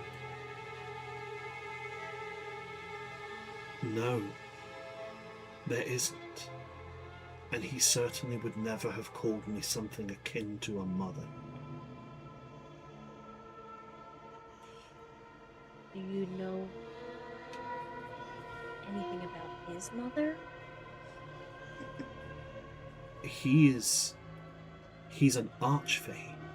He was born from a purpose.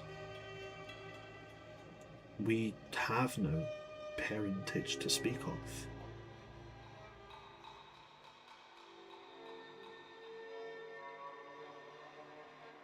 This is so strange.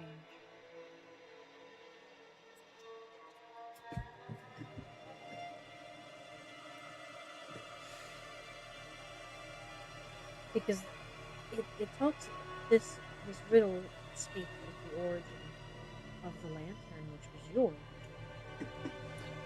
Yes, it was, but it wasn't magical when I gave it to him. He made the lantern the symbol of what he originally was. It was just something I gave him to guide his way. He built the purpose of it. If anything, he was its origin. Mother? I heard nothing of what you said there. Oh. Then would he not be the mother? Again, I don't think he... I can't say. I don't know the answer to this. Is there... I'm not asking you to give me his name. But is there something you would have called him personally in that time where you two were entwined? Something Not personal? anything that will have any meaning to him now. I don't know. He did make or attempt to make an entirely fake you in here. He is very attached to you. Still, in a twisted way.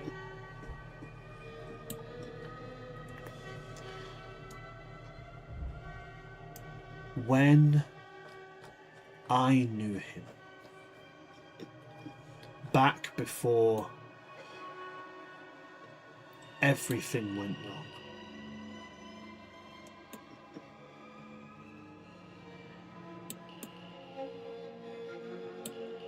and she seems to be thinking, she seems to be trying to remember.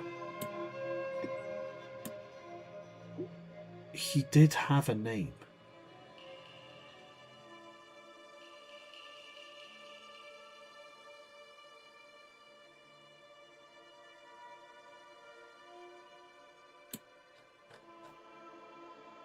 Do you recall it? I will have her check. This is genuinely something that she will have to see if she can break through. Can I guidance her through the ether? It's genuinely not going to help. I'll roll the d4, but she would The need a power 4. of friendship. through the power of embarrassment over an ex. Can like you never No, forget that. That is powerful. That is powerful. truly-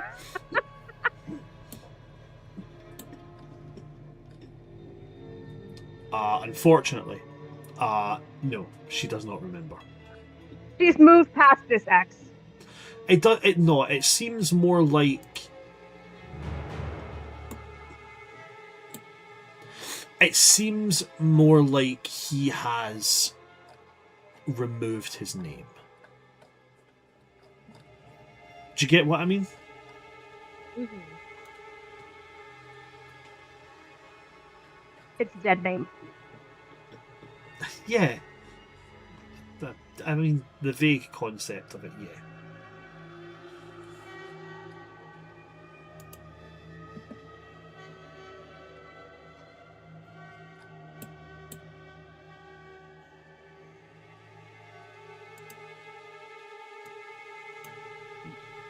In a purely out of character question, the seasonal archfey, Yes. so Kulchata and the Summer King and stuff like that, to the king and queen of the Fae, do they refer to them as parental figures, or do they refer to them as a king and queen? They would see them as more figures of authority. Okay. The seasonal archfey, that being the Spring Maiden, the Summer King, the Autumn Lord, and the Winter Queen. They were born from the seasons. The archfey beneath them don't view them as parents. They view them as their lords, their sovereigns. The same way that the seasonal archfey view Oberon and Titania as their sovereigns of the Feywilds in their home. Archfey are born from purpose. It is very rare that an archfey is born from biological points. And I guess the only other thing is historically, older places where crooked secrets slept. I don't know if that would have any relevance, but I think he is the mother of the house. I will bring that up to the Raven Queen. The whole riddle. What are you bringing up to the Raven Queen, sorry? The entire riddle to see if she can be of any assistance. Because the last time we were confronted with the riddle, I yelled time at a corpse. and that did nothing. And that took an hour of gameplay. Yeah. She... Let's see if she can insight that.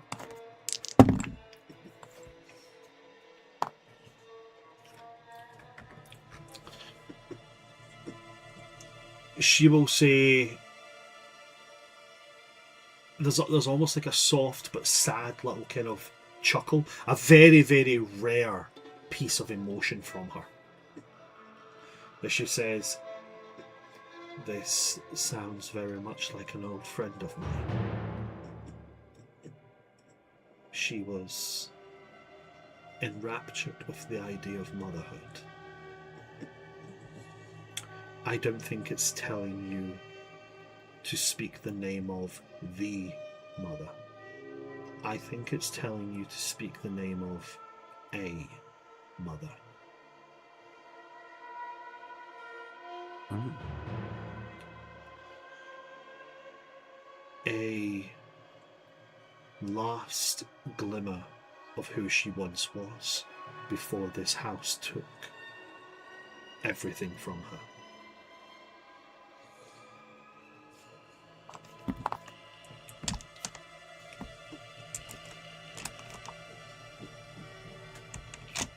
Okay.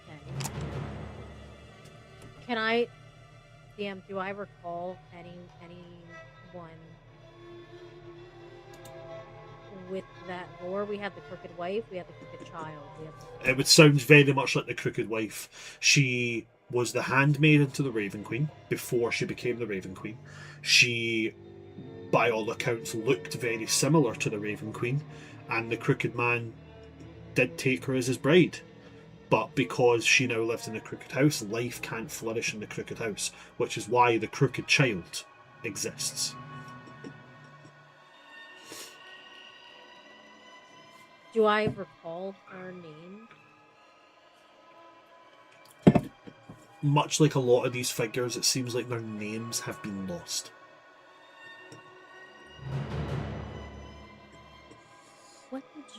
What did you call her? She was your name.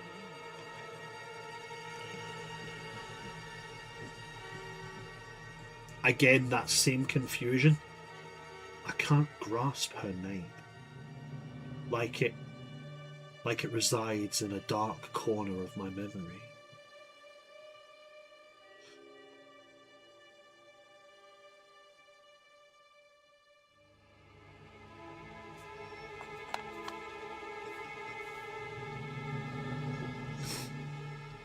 I'm sorry that I can be of no more help. It is appreciated. I will sever this connection before he decides to pay.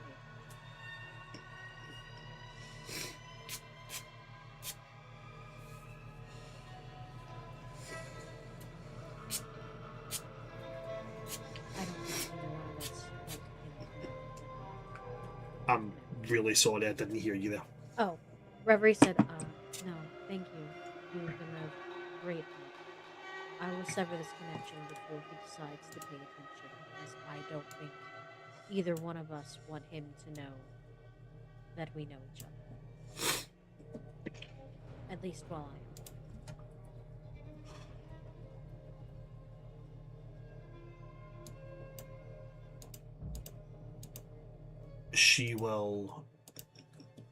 She says nothing to that, to be honest.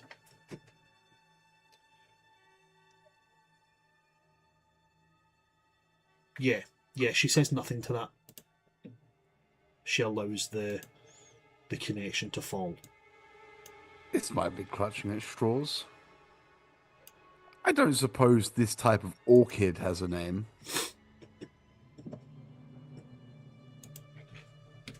If anybody wants to, they can make a nature check. I don't. This is the only thing I can think of. Yeah. I have one other idea, but I don't know for sure. We'll try your orchid idea first. 17, which for me is phenomenal. 17 on nature. Awesome. I too will make a nature check because that's about Okay. all. That was my thought too. After all that. Oh, that's odd for Arya. So that's 22 for me. 22 22 from Arya. Uh, 21. 21. Okay. All of you will recognise this. It's a type of orchid from the Feywilds. Arya, you'll recognise it from a book because you weren't raised in the Feywilds. But Eleiyon, Reverie, No, you guys will I was raised recognise in the it from. Feywild. I thought you were an infant when you came over to Atuma. Well, the way I have it is she came over to Atuma when she was just under a little under 100 decades. Right. Okay. Cool. Then Would in that that not be a case, a decade is 10 years. I think that's maybe where we've got confusion wait, because you've sorry, probably I meant- said she yeah. came over when she was just When she under was a just decade. under. No, sorry, Right, when she was so- just under 100 years old. Right. So like Okay. Cool. So 95, 97. a lot of what I've said to you that you wouldn't understand Mhm. is because you've said to me you came over to Atuma when you were under a decade. Which Sorry, I'm I like, think I got- she's I been here since she was 9. No, my brain got confused. I'm so sorry. She left Right. when she was like 95, 97. So for a lot of the things that Arya apparently didn't understand, she did understand. She was just really stupid for brief moments of her childhood. Awesome, cool, good to know. She was deeply isolated for the most part. Well, in that case, that also kind of ties into this. If you were deeply isolated, that does kind of tie in. So yeah, you would have seen it through a book. Yeah. This is a type of orchid that is very prominent within like the rural areas of the summer courts.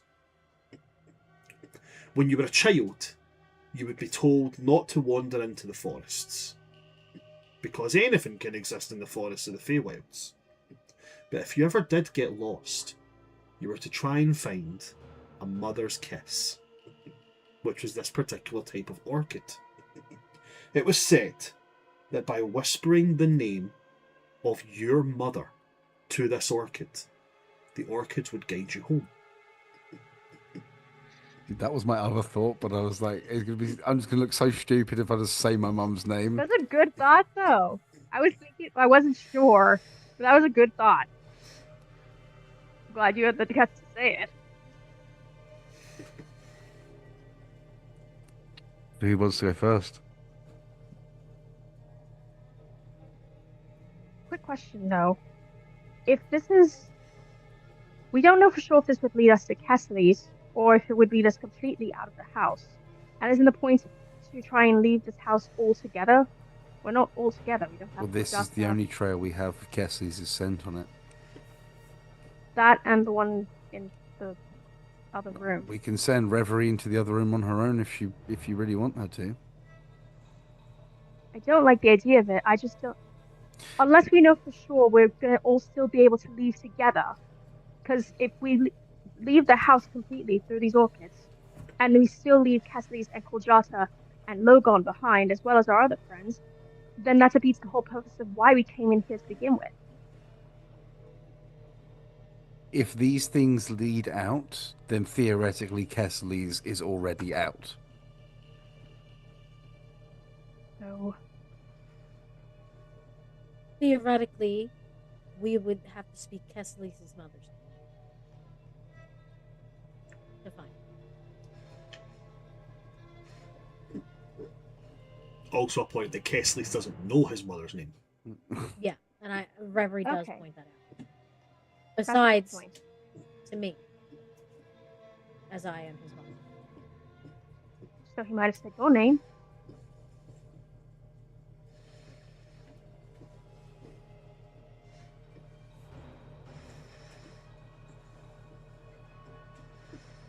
But he is not with me, so that it didn't work.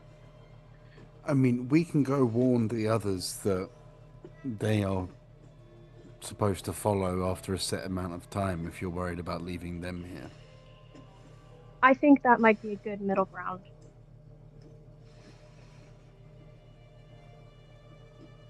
Because last time we went through an exit we weren't completely aware of, we all got separated. I don't like the idea of anyone getting left behind again. But then if that's the case, then everyone that we've collected will be separated again, because they'll follow us through. At least here we'll know that they're all here. And they'll all be saying their mother's name. That's true. What if we can't come back?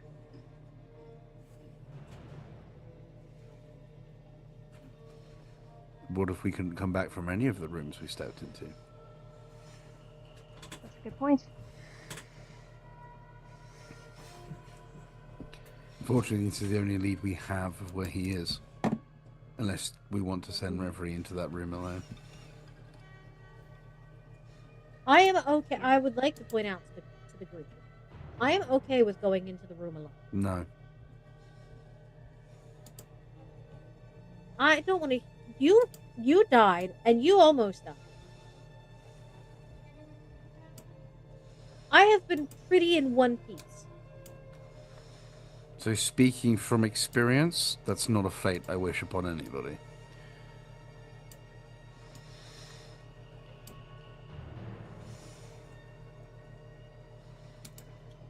We're wasting time.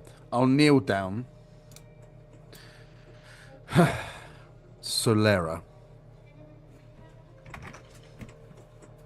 You speak the name Solera, and you guys watch Eleiyon slowly disintegrate into little motes of sunlight.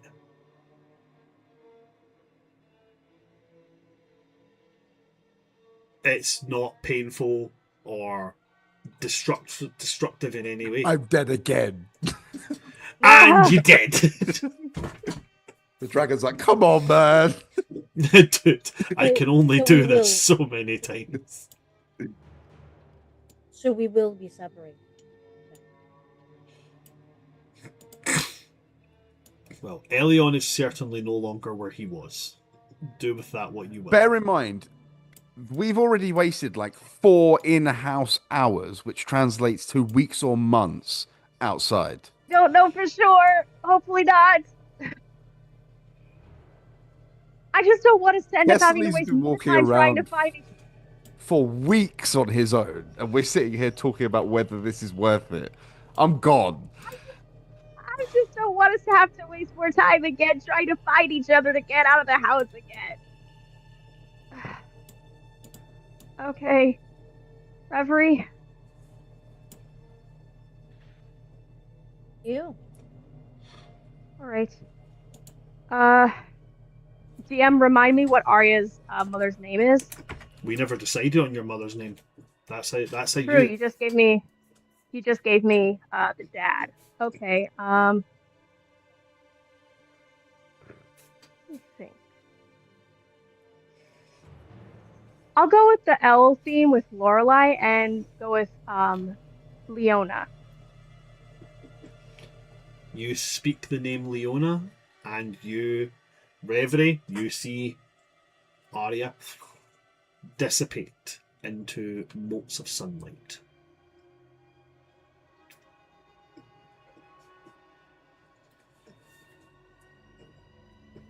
I'm gonna look up at the werewolf guy. And go, for the record, I think this is a stupid decision. Just so someone hears me. We are distinctly being separated. Theorn is going to gutturally say to you, "Can't follow." Oh, do you not have a mom? I'll be your mom.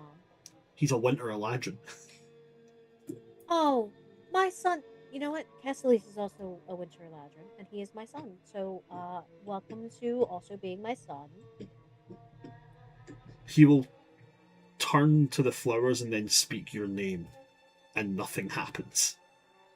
Damn. At which point he's going to look at you and go, "Think more than word. Have feel." Yeah, you have to feel. Oh. Wait, we'll grow into. I already think of you as my son, so. But you have to think of me as. And He'll feel that. He'll point upstairs and say, "Go with them. Find you."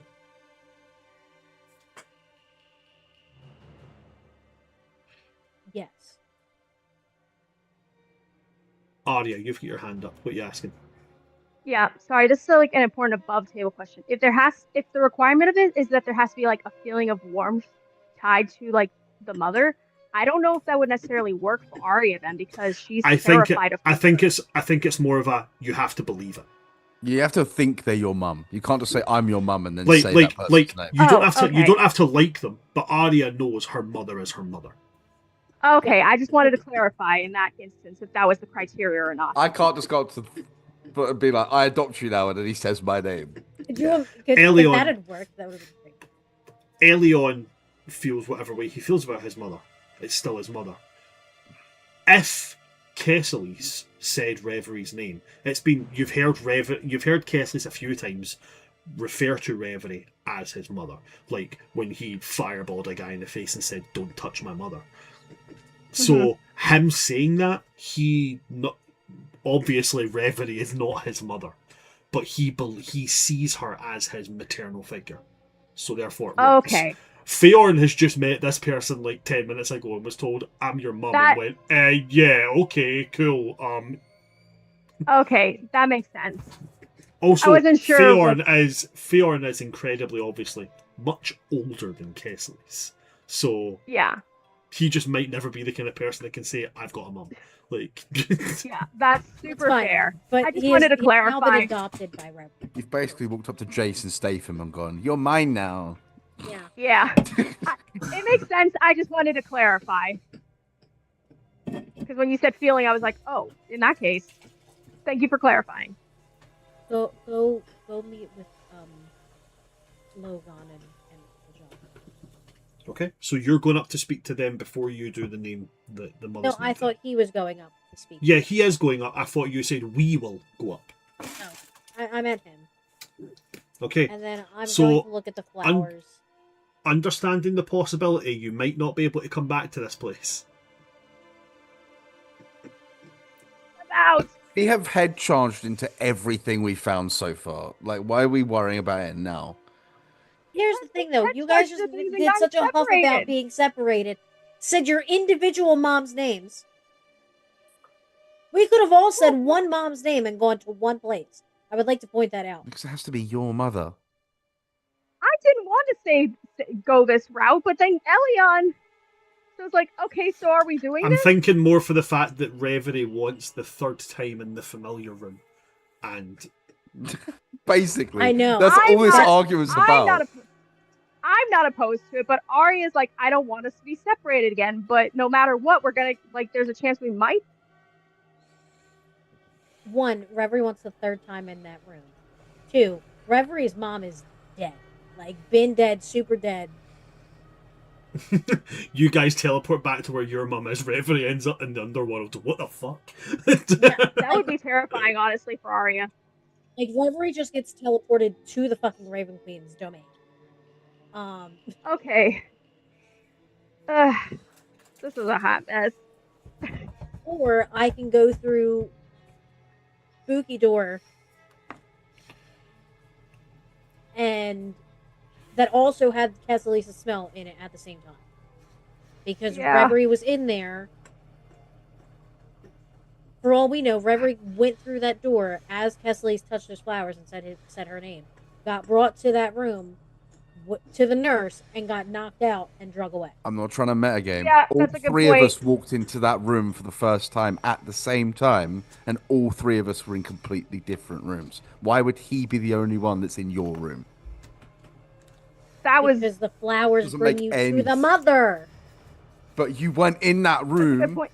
He's been walking around on his own for Because- weeks. God, I'm gonna Forfeit said weeks. make you bald in your sleep. I'm just. This is the corpse all over again. You're following I'm gonna make you completely bald wrong in your logic. Did you? I feel just like doing my best like there was context in the description that maybe flew over your head, where Reverie is very aware that she was still in the Crooked Man's house, where you guys were not aware of that. Right, but we're also aware Okay. that those rooms are completely fabricated for your own emotional state. Yeah. I don't know what. I honestly, like, didn't know which was the better route or not, because both didn't seem very good, and both had a strong chance of us getting At separated. least again. this way, I was all still of in us the might decision end up in mode the same before. place. I was still in decision mode before Eleiyon pooped out I'm of there. going It's to like, have okay. to ask. I'm going to have to ask for a decision. Yeah, I will. I was gonna do the flowers anyway. I would just like to. I just wanted to argue Sorry. that this is not a financially, foundationally wise decision. Financially, wasn't, we are but at a Elliot- loss if I make this decision. Yeah.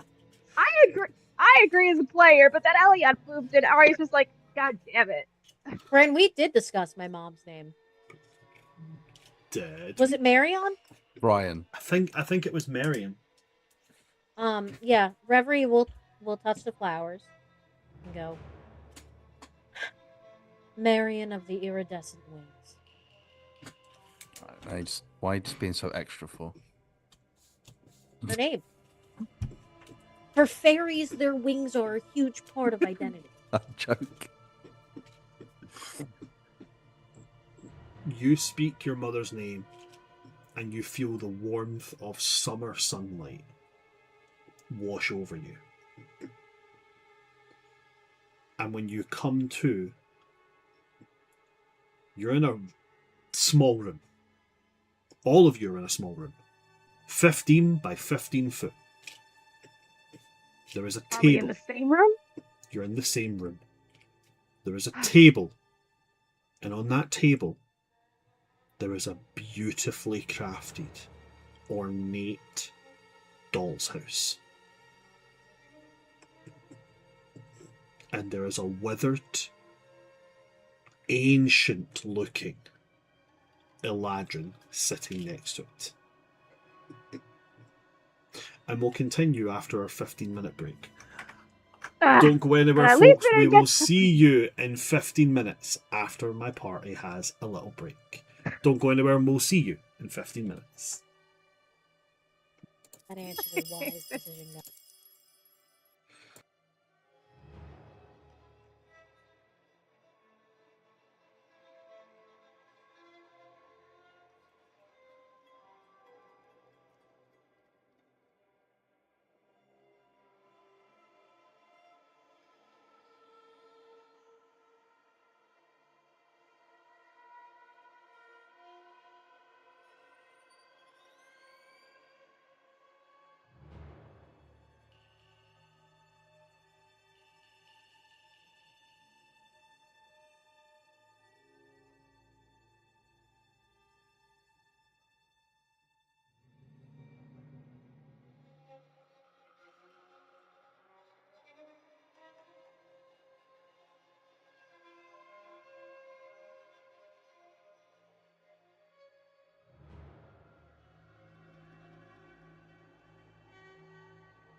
Hi there, everybody. We are back. When we left off, you guys had made it into a small 15-foot by 15-foot room. No doors. A beautifully decadent, ornate doll's house. Actually, probably about the size of Arya. Like height-wise. On a table. And sitting next to it in a chair, withered, ancient looking, is a fae. They're wearing tattered grey robes and their wings are, dried and barely capable of anything by the looks of it, but you can tell that they're a fae. And they'll turn their head to look at you guys and kind of squint through wizened eyes.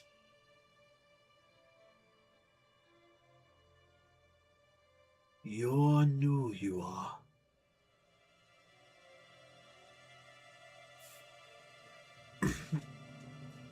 You haven't been here before.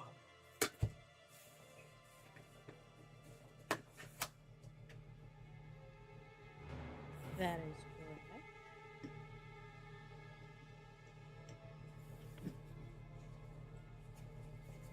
And he Well, turns, just looks back at the house. The doll's house. So I had ice cream in my beard. does the dollhouse look like the cricket house in layout? From the outside, you've never seen the house from the outside, so It's not like an open kind. you can doll's certainly go and try.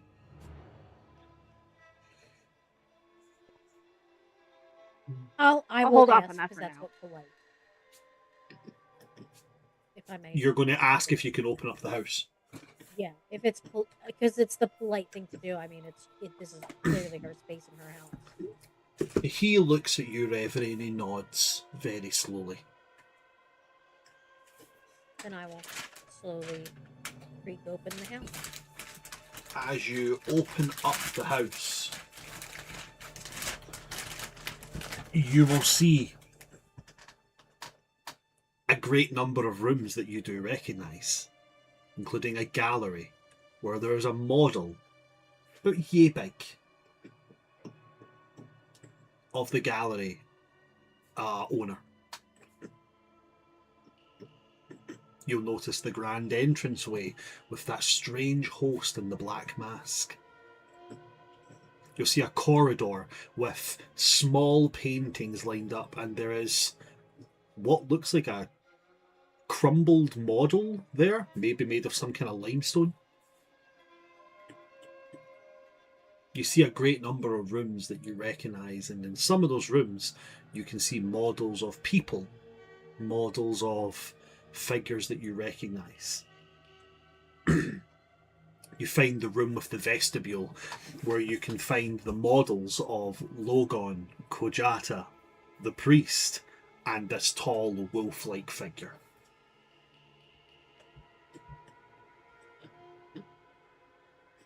Can we This seems see to if be an active model of the Crooked House. Can we see if there's figures that look like us and also one that looks like Kesley's? Investigation check. That I is was on about to ask myself. if there was one for Castle. So, like I was gonna forget my friend. So, oh, okay, that's not I'm gonna give 18 myself plus. Oops, that was not the right dice I did. And here's something for Bismillah. Ooh, that was okay. We pick up the stray one. 17, 18, 19, 20, 21. And then investigation. 23. 23. Oh, Eleiyon? yeah, 23. Oh, 223s. Awesome.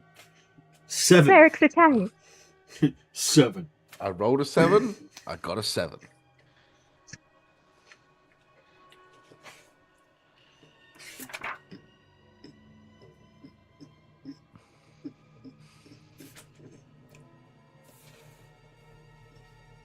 Not only can you guys not find models of yourselves There's no room that seems to correspond to where you are.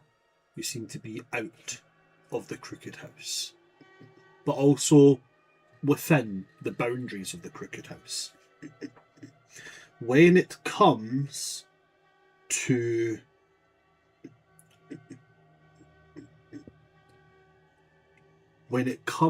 Kesselis,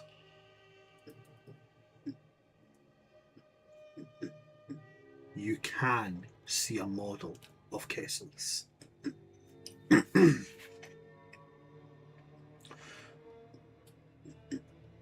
Where you can see Kesselis, you can also see a room that you haven't been to. You can see a basement.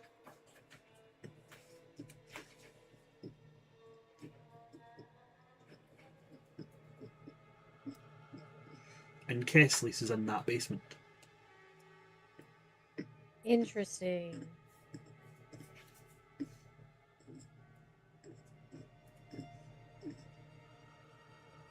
Can I ask the gentleman, how long have you been here, sir?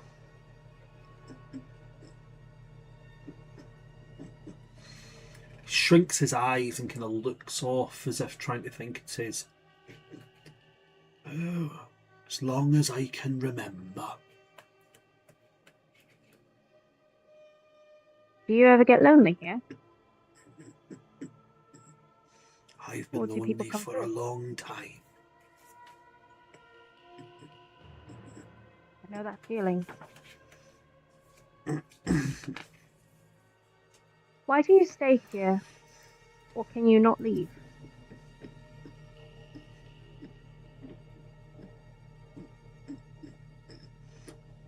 I think it's a little bit of both, if I'm honest. I stay here because it's comfortable. I don't want to see what else is there. I also don't think it's possible for me to leave.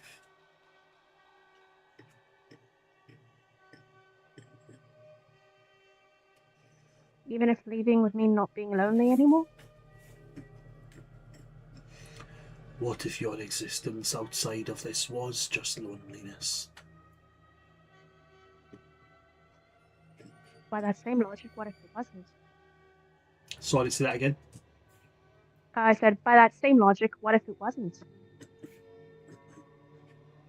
That indecisiveness and that unknowing is often enough of a door to keep you from leaving.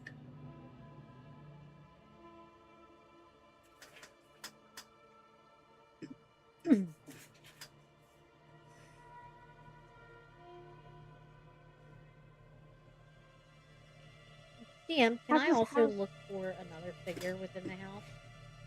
Which figure are you looking for? The Crooked Man. I'd say you can do that, yeah. That'd be an investigation check. So I'm giving myself guidance again.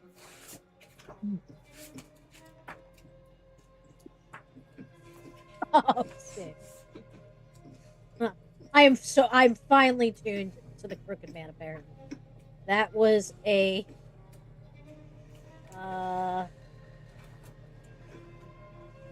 28. 28. Yeah.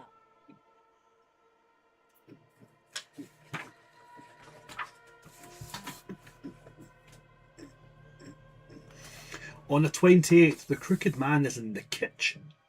The area you experienced way back at the beginning of the Crooked House.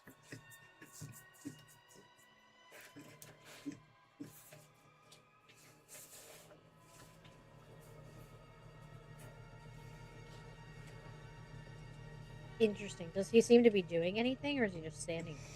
No, picture it almost like a D&D model. It just shows where they are. Okay. I wasn't sure if it meant like he was holding something. Or...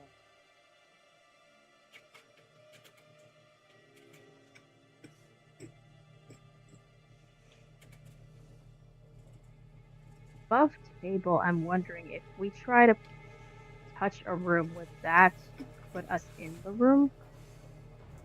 In the dollhouse. That's my wondering above table. I know voices in character. I don't know. But the riddle gave us some clues. Revere's gonna very politely turn to the older woman, incline her head very respectfully. Mhm. Do you know the origins of his lantern? And she's gonna point to the model of the Crooked Man. He looks at the model and he goes, "Oh yes, 'twas a gift, you see, given by his true love."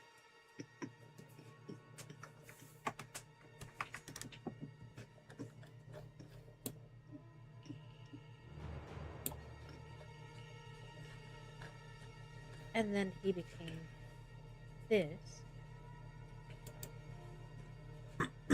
But when did it become magic?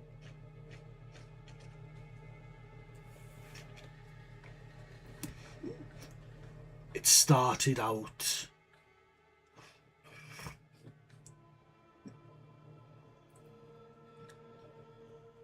It started to become magic when people started to see it as being something more than just a lantern.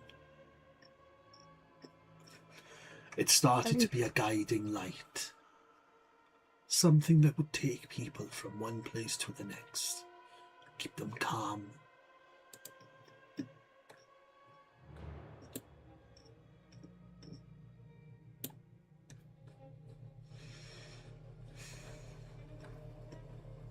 Let's see.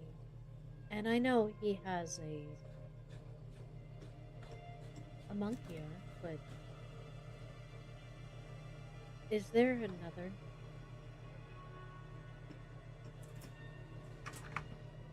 Way to call him?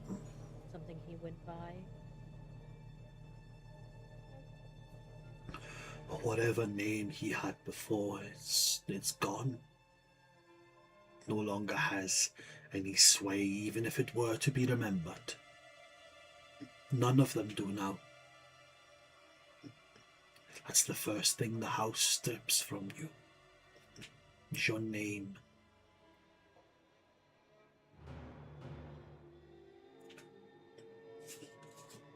And do you think he still has a connection to that true love?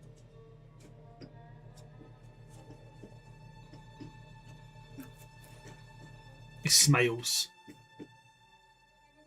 I think there's some piece of him that remembers her fondly.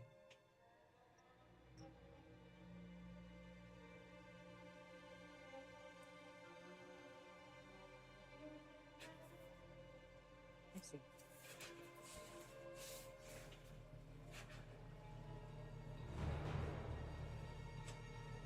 Do you know the stories of everything in the house? Oh yes.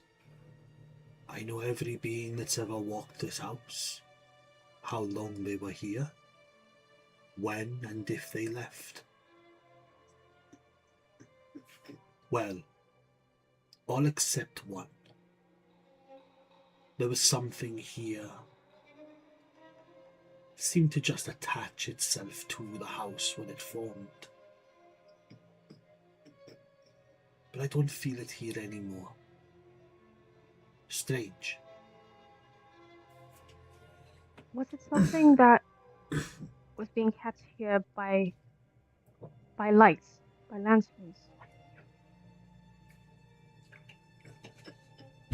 That'll be it. The voice in the dark. That might have been my fault. Mistakenly so. I hope to set it right. Well, I wish you good luck on that one. But other than that, I know every other being in this house. I see them all the time. Did they ever see you? Oh no, I never leave here. Did You did say that. did he come to see you? She'll point to Kessely's. He did. He came here It's hard to say. It could have been moments ago, or it could have been a long time ago. But he was here, looking for the lantern.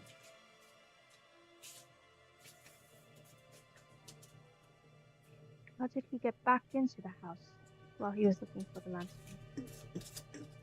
He's a friend. We're trying to find him. Well, it's very easy. You just have to pick a room. That makes sense.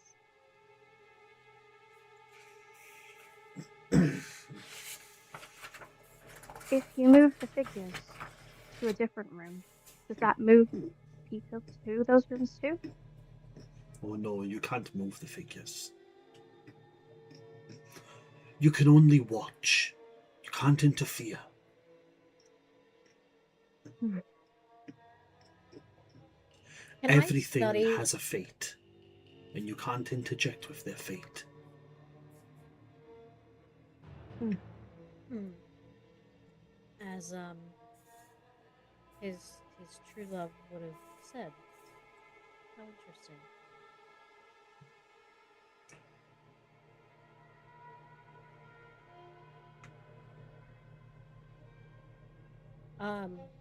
Can I study this? Can I study this basement room to find like a way out of the basement once we get in You here? can. As you look at this basement room, you see there's a staircase that leads up to a door. That door leads to a passageway that seems to lead to a secret entrance within the kitchen. Which is where the crooked man is. Which is where the crooked man's model is at this moment in time. Okay. And then...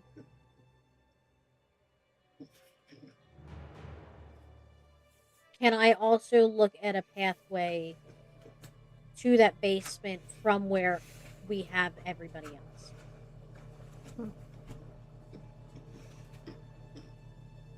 Yes, you can see a way there.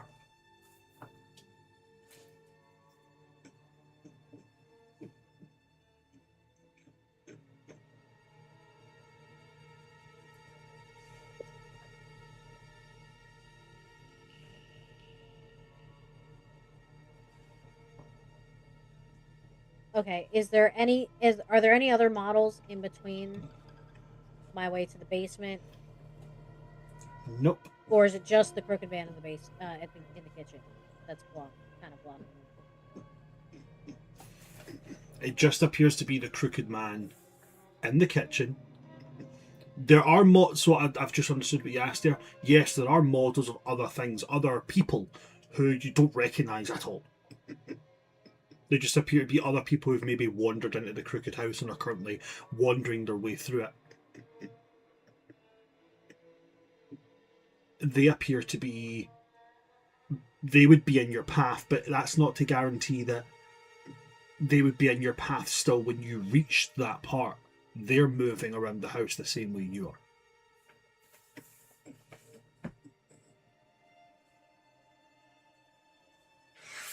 Okay.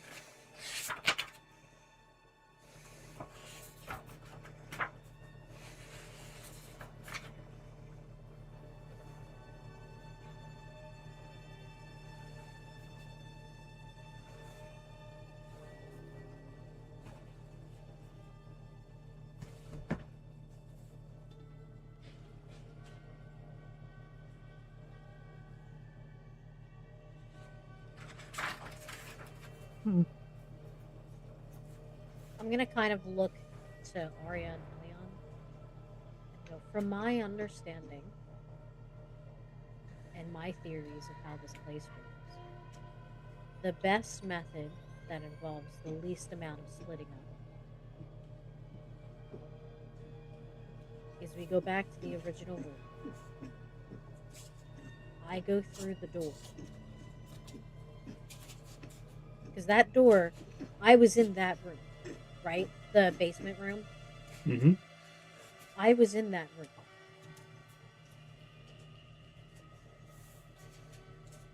Okay. And I bring him back out with me. That involves the least amount of splitting up. Because any other way, we leave them up there with someone questionable, and we run into the Crooked Man. Yeah. I don't like the idea of you going alone, but that does seem to be our best option out of a bunch of bad options. Anything that mitigates us being separated again. Be okay. I think. Your Doesn't doubt in sound me so is making me doubt. I don't doubt you. I just worry about. I just worry for you as my friend, and because this house has been. Let's be real, it's been a shit show.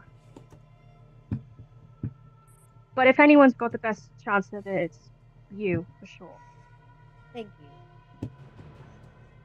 So so- I'm so sorry. That is Maxwell in the background.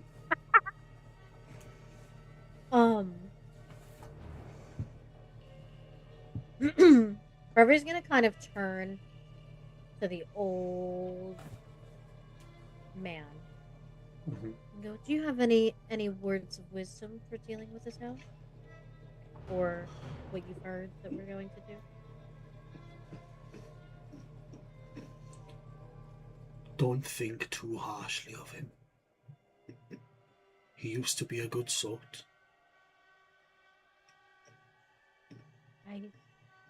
I used to.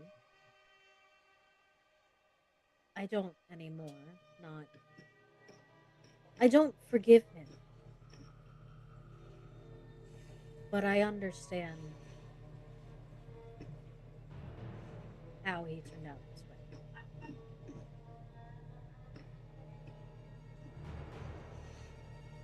way.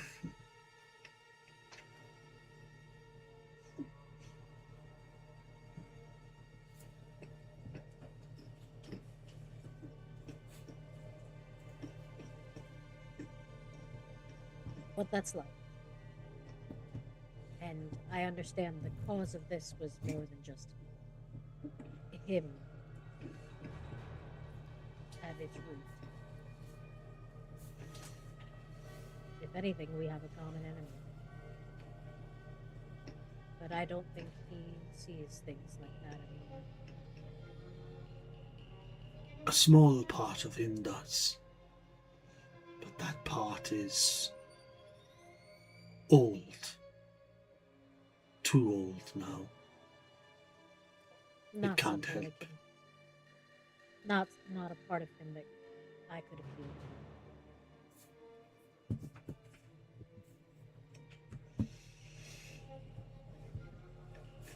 He just sighs and looks back at the house.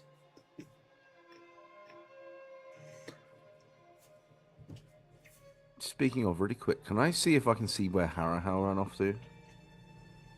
You can. Investigation check. Guidance. 1. That one. Who was it? Ah, What's your modifiers? Nothing. Even with the You have- guidance.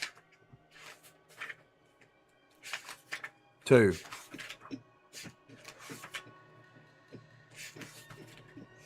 You can't see Harahau. Damn. It's because he's so good at like sneaking around. He's even hiding Yeah. from me. You think to yourself, he's a vampire. He must not be able to be seen. Yeah, he's got no reflection, obviously. Exactly. That's exactly it. one more. Can I ask one more thing with the elderly fairy? Elderly fae.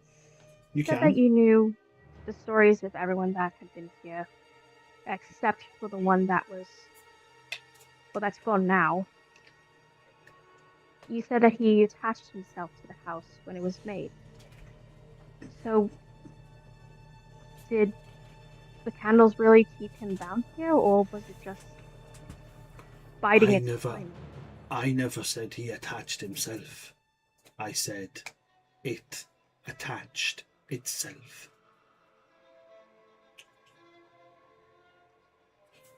You have to be careful with words, little one. Words have power, you know. True. I guess I'm just trying to get a better understanding of it and not repeat mistakes out of well-meaning ignorance.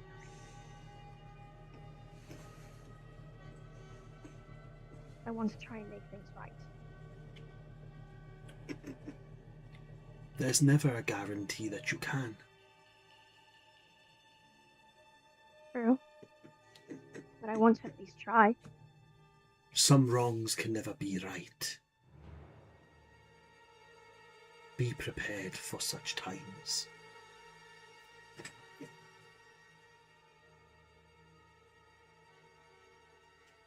Thank you. Got a bit dry skin right at the edge of my nose, forgive me. Should just Pop me back and moisturise on that.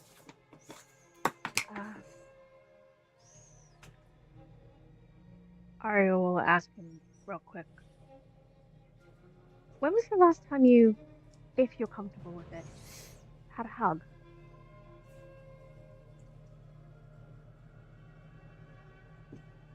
I think it was when I brought my wife home. Would you like one now?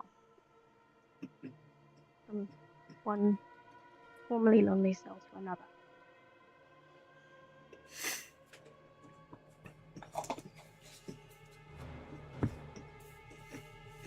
He'll nod and he'll open his arms. I'll just give him a warm hug. Arya, when you hug him, you'll see that the wings that he has are attached to the robe. They're not attached to him.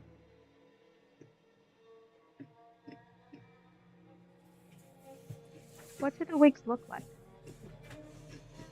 They look like fairy wings. I know fairy wings have different patterns on them.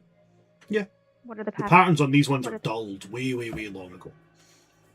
Oh, They're okay. dry at this point, like.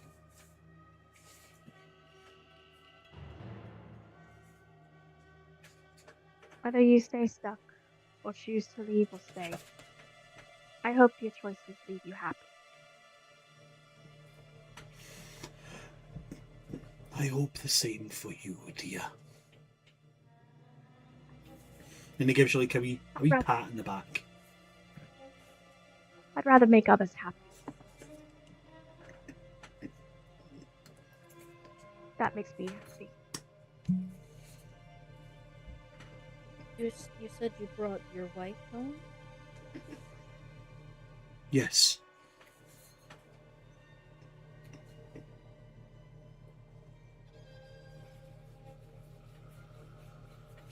What happened to her? For you to be alone now.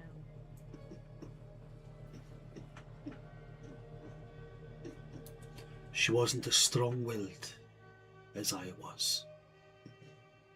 She was taken by the house. Most of me was too. But a part of me stayed behind, stayed here.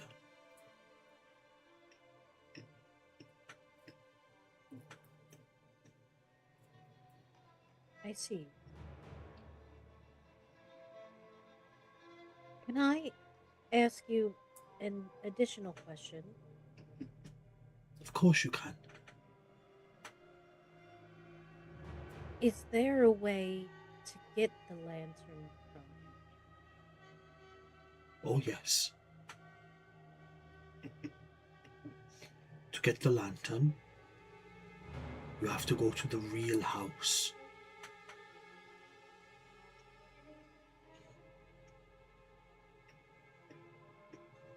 Where is the real house? And he points to the model house. That's it there.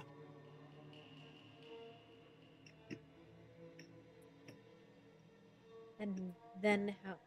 So, do you just take it from the model then? No. And he points again very specifically. This time he's pointing at, and you've seen this before, in the same corridor where Eleiyon found the dog. There was a room that was a nursery. And at the back of the nursery, there was a dollhouse. He points to that room. He says, that's the original house.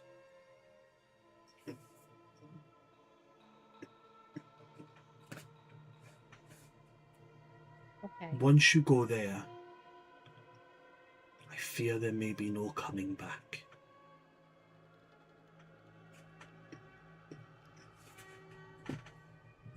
Why do you think that? Because he won't like it when you break through that barrier. His games will all end. He does like his games.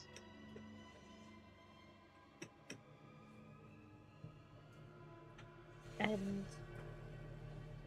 how would one acquire the lantern from the house? The original house. But you'll find it in the basement of the real house. I see. At which point, the model of Kesselis in the basement there will disappear. Huh? Where do you Huh?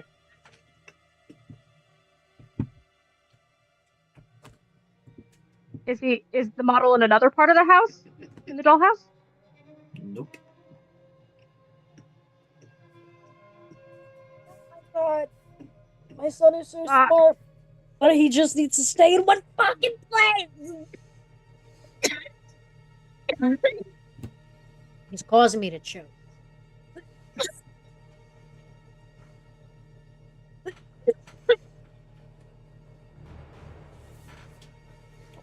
My son is so Okay. smart.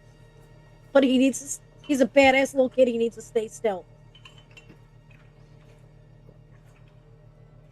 Get him a leash backpack.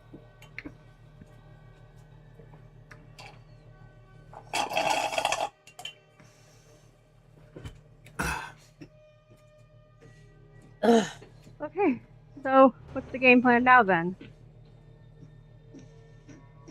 Wait, he disappeared, right? Yep. Is there a model for the crooked nurse? The crooked nurse? No. Yeah. In fact, now that you're asking about it, all of the remaining crooked family members seem to have disappeared. Hmm? Except the crooked priest. He's still with Logon and Kojata and Feorn. Even Don't the crooked trust the man is priest. gone? Even what? Even the crooked man? Crooked man's gone.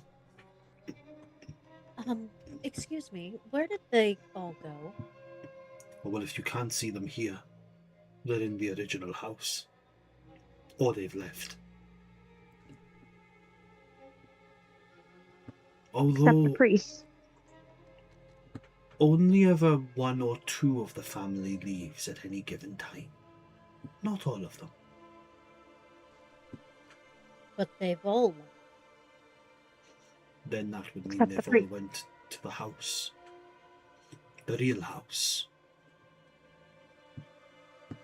And okay. One last question, I promise. So the lantern isn't here, right? And she's not touching, but she's pointing at the basement. It's in the basement, in the the original, original. house. Yes. Okay. Can I map where we were? Can't go through the door. I want to go through the door. You can still go through the door. To what purpose?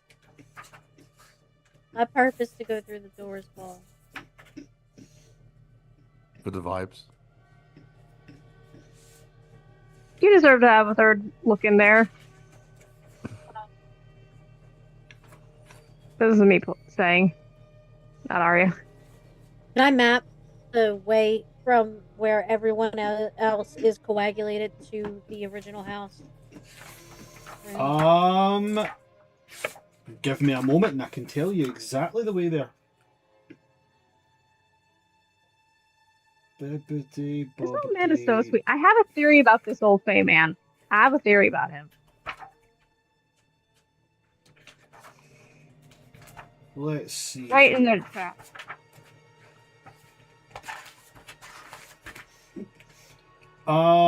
Okay, so this should take you to the child's hallway. Yep, which would take you. Yeah, you can find a way. You can find a way back. You can map it quite easily. Okay.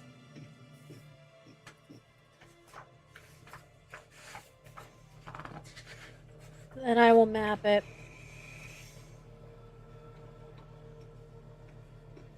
Okay. You map it. This is mapped.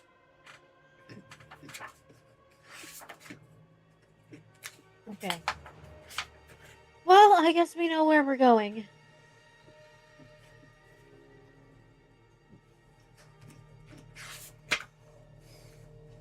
Are we in accord? Yep. I'll thank the kind man for all his help. The man will reach out and pat your hand and say, "Thank you for a show of kindness." Like And I said, as he pats your hand and thanks you, Mhm. you will all gain the benefits of a long rest. Oh, thank God. my goodness. Yes. Alhamdulillah. But as he does that and he says thank you for a show of kindness, you'll see from his fingertips where he touched you, he starts to calcify, turning into limestone. Wait, why? Does it have a stone in the middle like the others did? He doesn't crumble, so you would have to make him crumble in order to find that. But eventually he does entirely calcify, just becoming this pale white statue. Before he fades completely, I would like Reverie to kind of lean over and kind of kiss his forehead.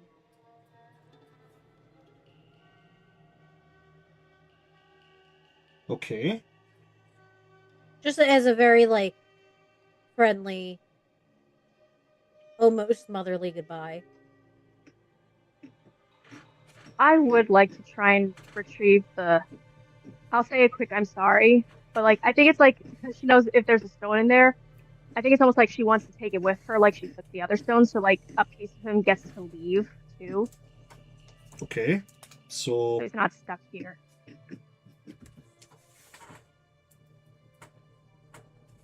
you're As respectfully as I can.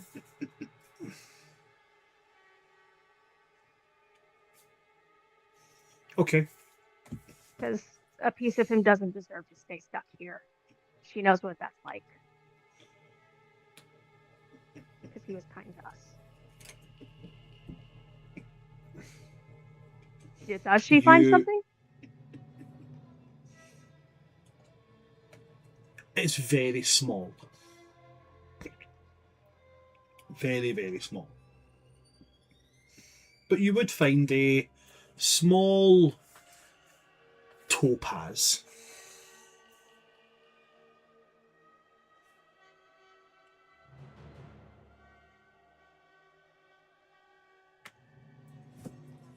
I won't let you stay stuck in the cake. And I'll pocket the topaz. Okay. Wait, DM, real quick mechanic question. I'm at 100. I'm at full hit points now if we've got a long rest. You Does gain that all mean the that benefits of a pain, long rest. when the deal with pain was once, like, for the knowledge of how to get out of here, once I had the full HP back, the pain thing would hit. Yep. So does that hit now? Doesn't hit now. It doesn't hit now? Doesn't hit just now. Okay, good to know. Are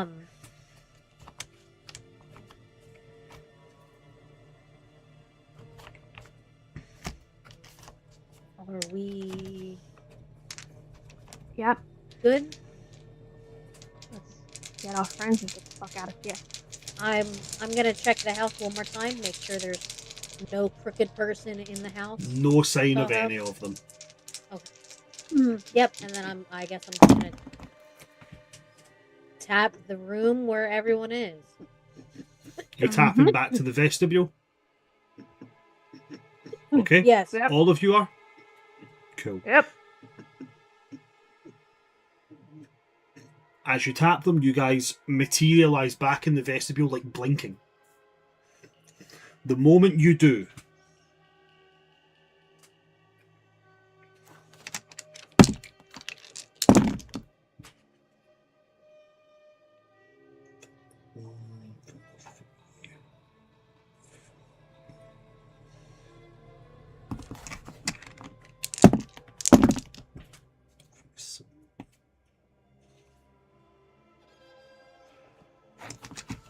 Arya, immediately upon entering back into the vestibule, every nerve in your body, white cold pain,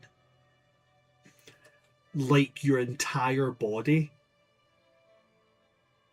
Imagine toothache, right? But imagine the toothache of the cavity has finally exposed the root.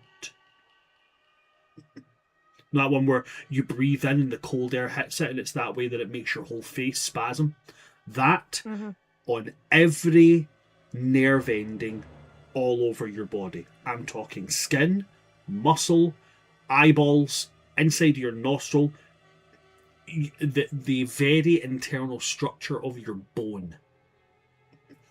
Every nerve in your body lights up with just this explosive pain, and you just hear the faint peal of that red man's laughter as the deal has been dealt. And you will take 63 points of necrotic damage. Is that halved with the... This cannot be halved in any way. This cannot be reduced in any way, shape, or form. Okay, you said, just checking, 63 you said, right? 63 points of necrotic damage, which cannot be lessened in any way, shape, or form. Okay, and I recall you saying there was like a temporary but like long-term thing that happens with Arya too. Yes, now that you've dealt that pain, now that that pain has been dealt, there is a long-term effect that comes from it. As the pain fades away, I do need you to roll for me. It will be a D12. I need you to roll me a D12. Okie dokie. If you roll a 12, tell me. Okay. I want to make sure I got that. Yep. Bismillahirrahmanirrahim. I just imagine Arya is like screaming and on her knees. Okay, that's a 7. 7. Okay. For the next 7 days, you'll be under the effect of this. Now I need you to roll me now I need you to roll me a D6, which will tell me the effect that you're under. Okay. Bismillah. 4. 4.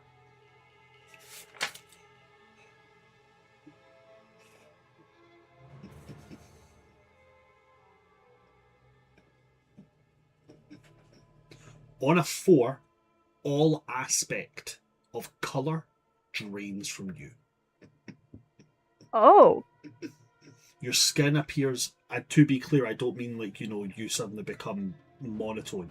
What I mean is your skin becomes pallid, your eyes become grayscale, your hair becomes lank and pale, washed out grey. All aspect of livelihood and colour is deprived of you.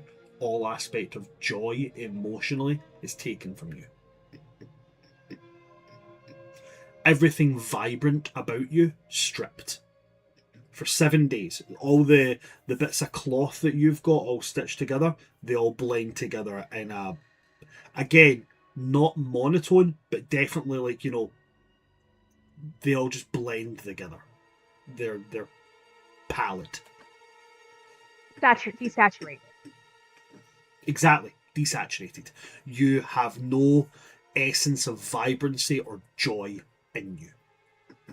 There's no mechanical aspect to this. It's more just a roleplay aspect, but essentially Arya's going through a 7-day emo phase. Just 7-day depression. On top of having the crooked leg still. And with that, as we come back into this place, that is where we will end our session because we are already going over time. I can confirm, given what you've got just now and given the structure you guys have planned, next session will most likely be our last session in the Crooked House. Alhamdulillah. I will give you a cutscene very quickly, just a very brief one. A basement. In the centre of the basement, a plinth. And on that plinth, a lantern. A lantern which seems to eat any light around it. Standing looking at it, a winter Eleiyon. Long braided white hair. The beginnings of like a... Oh, actually, no, I wouldn't even say beginnings. A beard maybe like about the length and the gruffness of mine. Pure white. Glasses which are bound together by some kind of tape. Some kind of sticky substance holding them together. Robes and also partial armour. And a much taller and broader frame. As Kesselis, although seemingly way older, is looking at this and going, "What are you?" And that's where we will end. Oh, man. Thank you for everybody that came to see us today. I'm going to be very quick on this, very quick. I'm giving my MVP vote. That fly can bug off. I'm giving my MVP vote to Reverie, to Liz.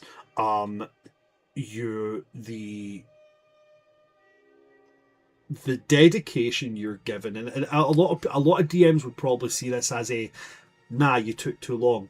I love your dedication to questioning absolutely fucking everything. Because that's the point of the Crooked House. It should be making you look at anything and go, but obviously that's not going to be what that is. So I fucking love it. I love the whole thing of it. So I'm giving mine to Liz. Harry. I was going to go the same route. You did the most RP in today, which is rare, which is cool. You do the questioning. You were right for once, which was cool. Mm-hmm. For once. For once. You're the For MVP. once. That is not for one. So we have 2 for Liz. Thank you very much, Harry. Khadija. Also, Liz, your RP was great. Your like thinking things through was so good as always. But like also like the way like that band, like the way you tried to connect through with like the Raven Queen and like your connection with the house in general. And also because I'm so sorry we didn't get a chance to like, even though it was like in character decisions, I do feel bad as a player that you didn't get to have your third time. You might still, but we don't know for sure. But you just rocked it today, so absolutely, So, Liz. We have a majority for Liz, so Liz is taking it. But we're going to ask Liz anyway. Liz, who would you be giving your MVP to? Guys. Be a badass. Vote for yourself. No, if I'm gonna vote MVP, I do think, honestly, I do think it would be our most eloquent DM. Well, thank you very much for that. But The unfortunately, descriptions were super on point. The cutscene was crazy. Yeah. This house keeps having the most delicious twists. And it is 100% bringing out the fact that Reverie is deeply paranoid and secretly does question everything. It's just being brought to a very prominent light right Yeah. I appreciate it very much, but you are our MVP for today, Liz. As I've went so far over, I am going to just say that if you do want to see any of our wonderful players and you want to see me at any of our places, you can go check out anything for the channel at World Tree Quest over all social medias. And if you want to see any of my players, you can check them all out at their social medias, which you'll find at the end of any other episode. But we have went a good bit over time, so I'm just going to end it very succinctly for today. Thank you for coming to see us today, folks. But that is the end of our session. So good night, stay safe, never, ever, ever offer to hug old men, because they will turn to limestone and fall apart. And also, do not pull a finny. Good night, folks. Good night.